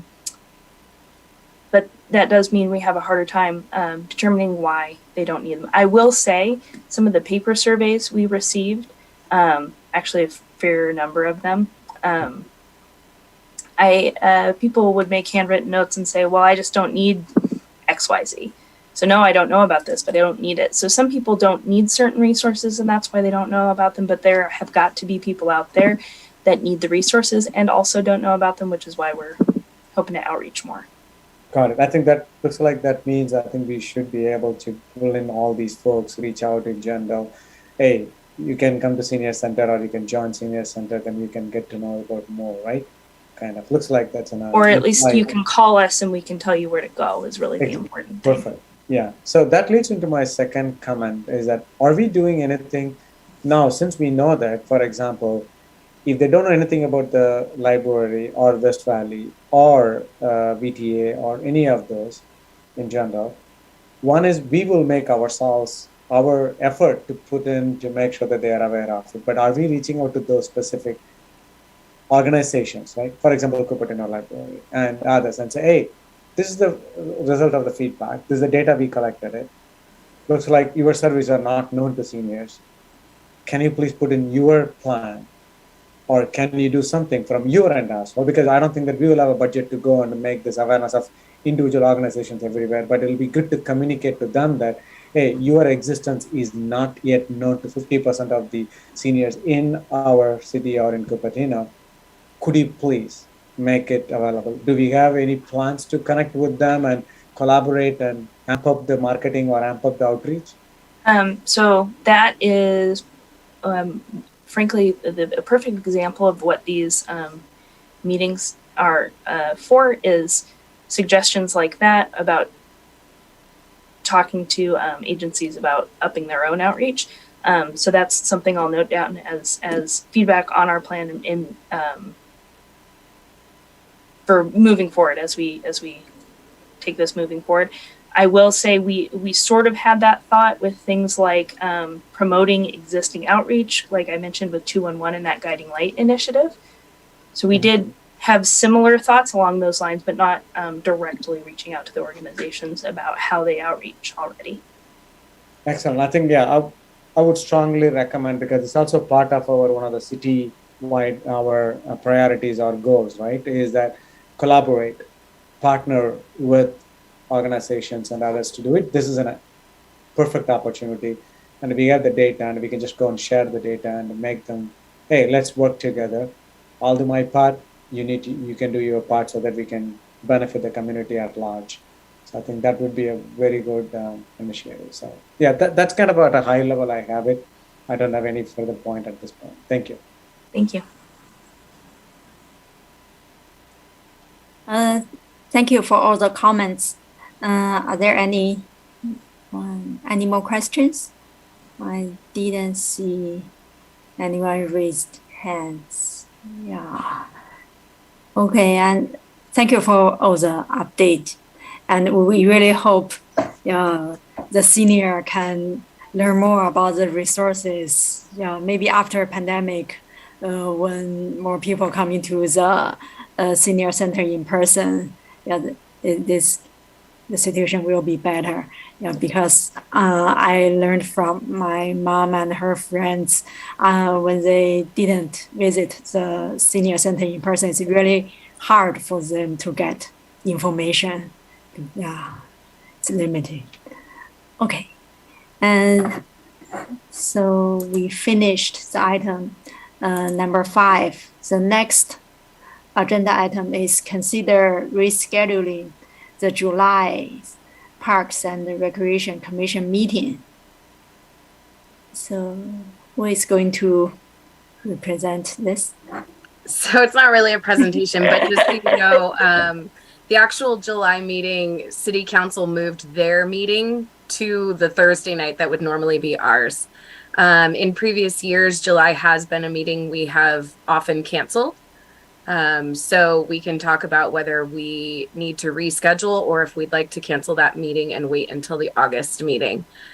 Just so you know, there's really only one thing that would be on the agenda for that meeting, and it would basically just be bringing the work program items for the next year, but just the descriptions, not any actual like follow-up or feedback or anything like that. So.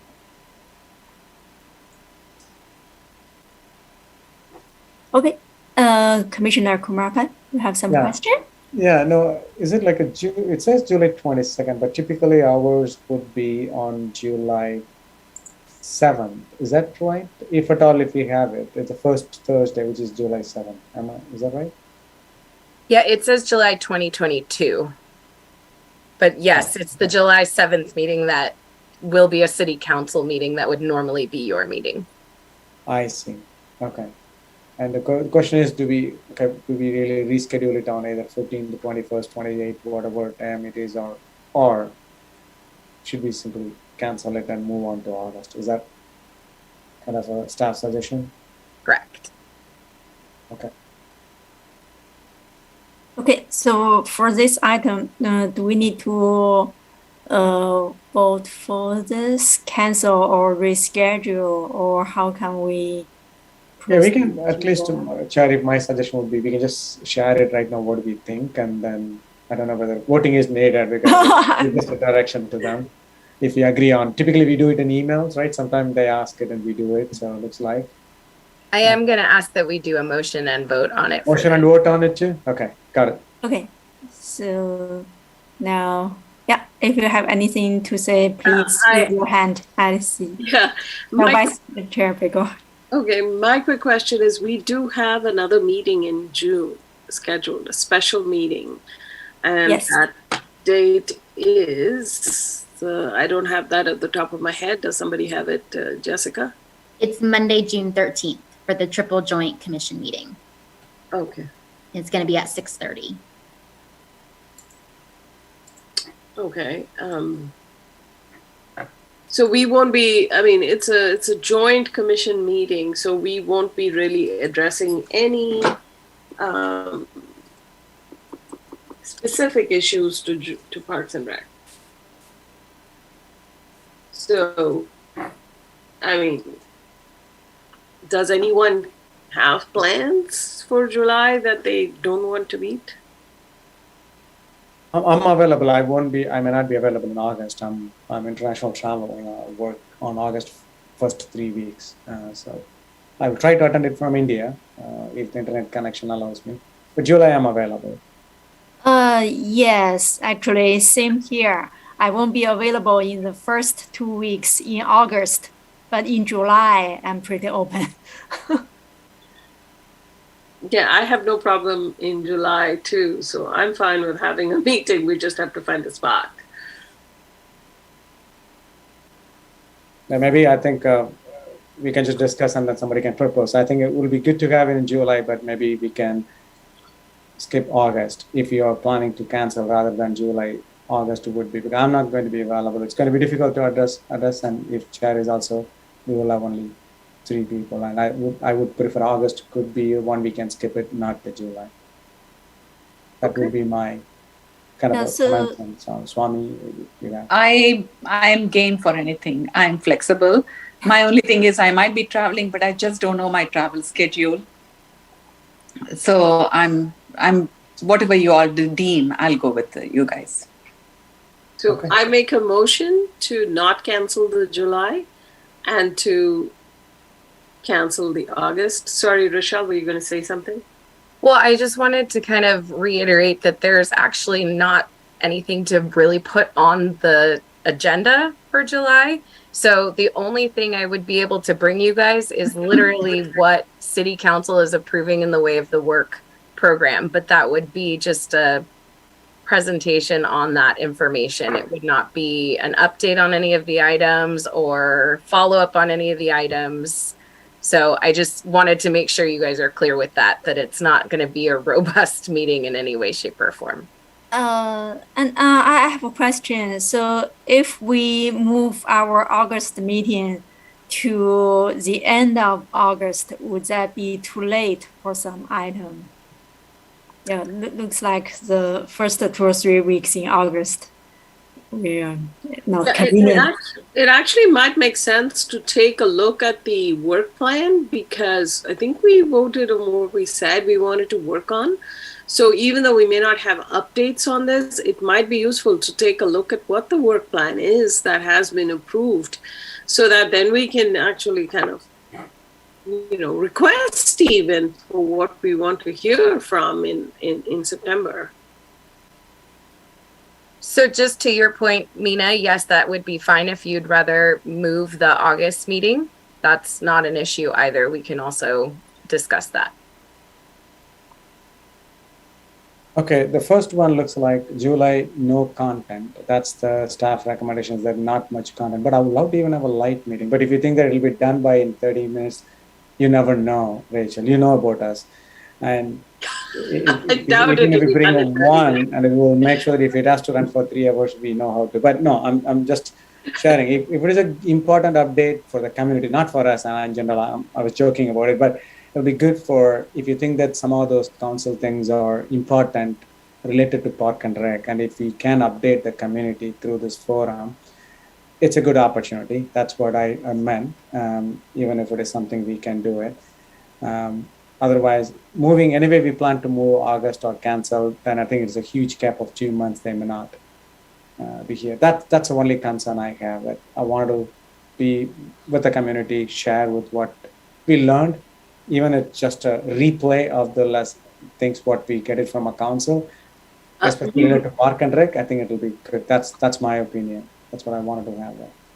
You know, I'm aligned with what you're saying, Commissioner Kumarapan, but what I was thinking is instead of moving the August to the tail end of August and then we meet again in the first week of September, we might retain the July and just cancel the August altogether, right?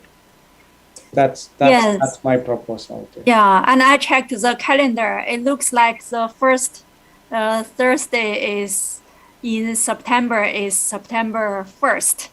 Yeah, that means, right. No sense that to means do if we delay the August Yeah. meeting, that's almost the same time as September meeting. So just cancel August altogether. Yeah. So, ma'am, sorry, looks like Commissioner Sashi has a proposal or motion to get. What I was trying to say was that, we have this playground survey that comes up. We could get some information on that. I'm sure it would be interesting. In July, right? It won't be ready by then, I believe, because it's going from a June 14th to July 14th, 15th, whatever. July 14th. Okay, never mind. Okay. So may I make a motion that we will keep July meeting either on 14th, 20th, but I think the date we can finalize it through email, I believe. Jessica and Kevin, typically we do. We don't have to discuss and deliberate here. If at all, if you're okay with it, we can do 14 or 21. We'd like to keep the meeting in July, but cancel the August one. That's a motion I want to put forth to you. The dates, pending the dates. Sorry, Commissioner Begur, you were seconding it. Go ahead. Yeah, it doesn't matter. I'm just wondering if there's any more comments from staff.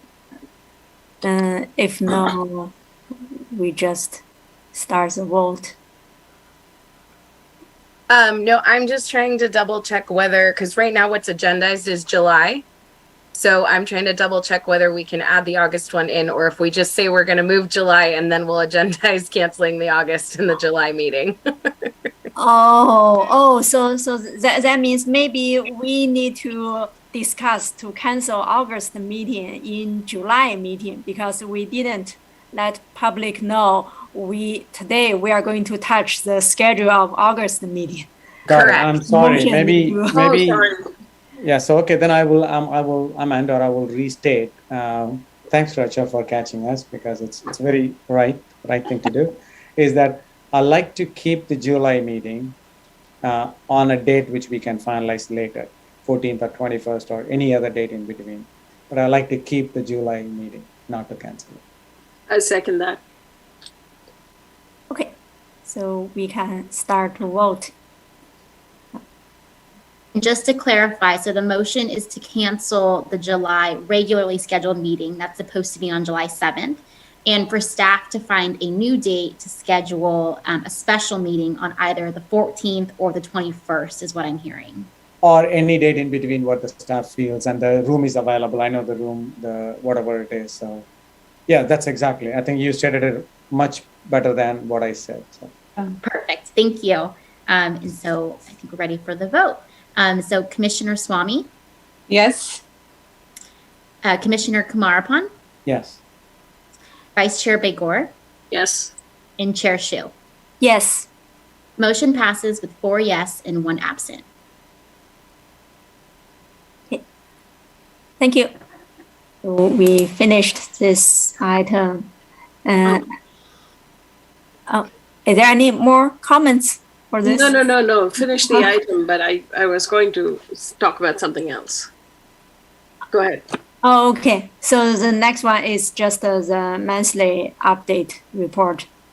I think, we can get the director report first. Chair Shu, if I could just real quickly, we earlier in the meeting actually skipped over the May 18th special meeting minutes to review and approve those. So if we could go back to item 2, and then we can come back to the monthly updates after, that would be great. Okay.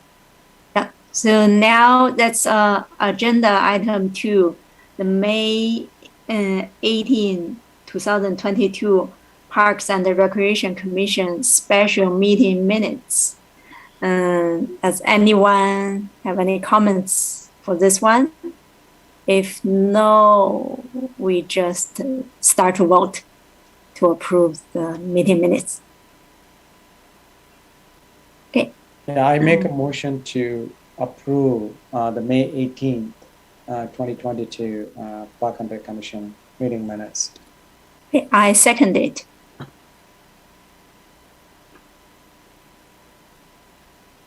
All right. Commissioner Swamy? Yes. You should abstain. You were not at the meeting. Oh, yes. Yes. Sorry. Commissioner Kumarapan? Yes. Vice Chair Begor? Yes. And Chair Shu? Yes. Motion passes with 3 yes, 1 abstain, and 1 absent. Okay.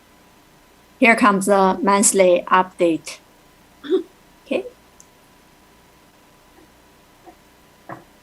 Would you like to begin with commissioners, or would you like me to begin? Yeah. I think you just go forward. Okay. All right, so I do have some updates for you. Council did approve extending the remote teleconference meetings. So now it's from the period of May 19th to June 18th. So for now, Parks and Rec Commission meetings will be virtual until further notice.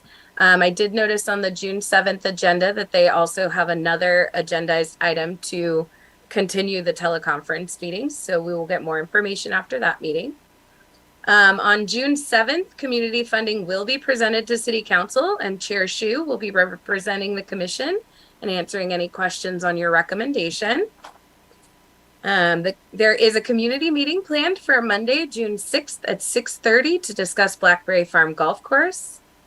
And the Blackberry Farm Golf Course feasibility study survey is live on Engage Cupertino and will close on July 15th, which you heard about earlier. I don't know about you guys, but I got my postcard in the mail today. So those are out there for people also. And then we are having the open houses that were spoken about at Blackberry Farm. One will be Saturday, June 11th from 6 to 8 p.m. And one will be Monday, July 11th from 4 to 6 p.m. We do have the special joint meeting with Chilby Parks and Rec, Planning, and the Bike and Ped Commissions for Monday, June 13th to discuss Lawrence Mitty Park. And then the summer concert series is beginning on Thursdays. It'll begin June 16th at Memorial Park Amphitheater. Those will be from 6:30 to 8 p.m. And they will go on Thursdays from June 16th until July 14th. And then, of course, we have our... Oh, sorry. Go ahead, Sashi. Sorry. You're not sharing your slides? Oh, no. No slides tonight. Just information. Okay. And then we have our 4th of July celebration. We are back to our big, fun, exciting event. So we will have the pancake breakfast at Quinlan, activities and a concert at Memorial Park during the day, swimming at Blackberry Farm, and then the fireworks in the evening, which can be viewed from Creekside Park, Sedgwick Elementary School, and on Miller Avenue between Bollinger and Phil. Those are our 3 viewing sites for the fireworks. And that's all I have. Thank you. And I just have one more question. So on my calendar, I saw in the past, I put a special meeting on June 16th. So is that already canceled? Maybe I made something wrong. I marked my calendar on June 16th. So that was one of the dates, Chair Shu, that we threw out for the triple joint, but then we ended up landing on the Monday, June 13th date. Okay, got it. Yeah. Thanks for the clarification. Are there any update from commissioners? I think the Vice Chair Bigor, you said you want to give some update. I misunderstood maybe. More than an update, I was wondering who attended the mayor's meeting last month. Oh, yeah. Last month, no, the month before. I think I attended the last one. I updated it in the last meeting. May 1? Yeah. Yeah. So any updates from that? Or? Yeah. And I have to go for the next one, I think. Yeah, I did provide some updates, and I did take my notes there on it. It's predominantly on the Safety Commission and IT. Right. Yeah, that's true. You did last time. Yeah, never mind.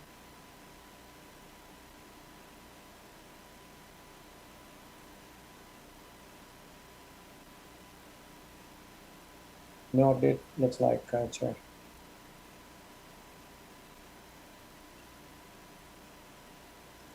Chair is frozen or no?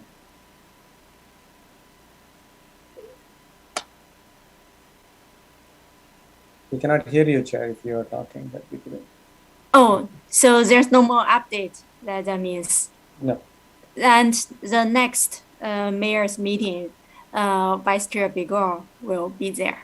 Just want to make sure. Yeah, I had volunteered way back, so I just realized it's come up on my calendar. Yes. Okay. So if there's no more comments, I just announce the. Looks like Jessica has something. Oh, there's one more. Huh? Oh, I was just wondering if we could talk about who's going to go to the mayor's meeting for July and August, just so we can get someone down. Because right now we only have till June.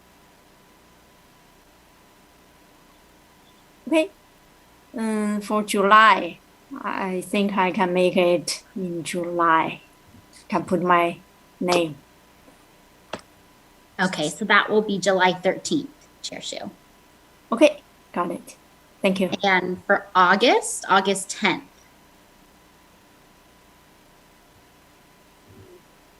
It could be one of either. I think since we all repeatedly attended the last week, and Sashi now and Meena, maybe Swami or Carol will be one of them by default choice, if you will. Yeah.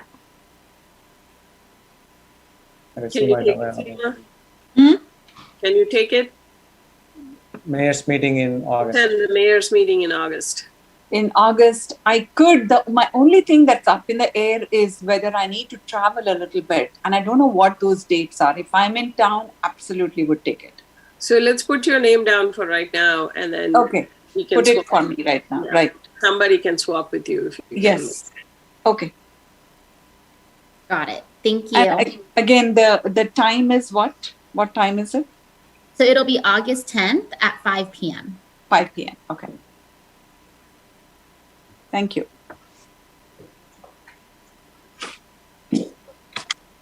Okay. So are there any more items for today? No. Okay. So I announce this is the end of Cupertino Parks and Recreation Commission meeting on July 2nd, 2022. And thank you, everyone. June 2nd. June 2nd. You're already on vacation. All right.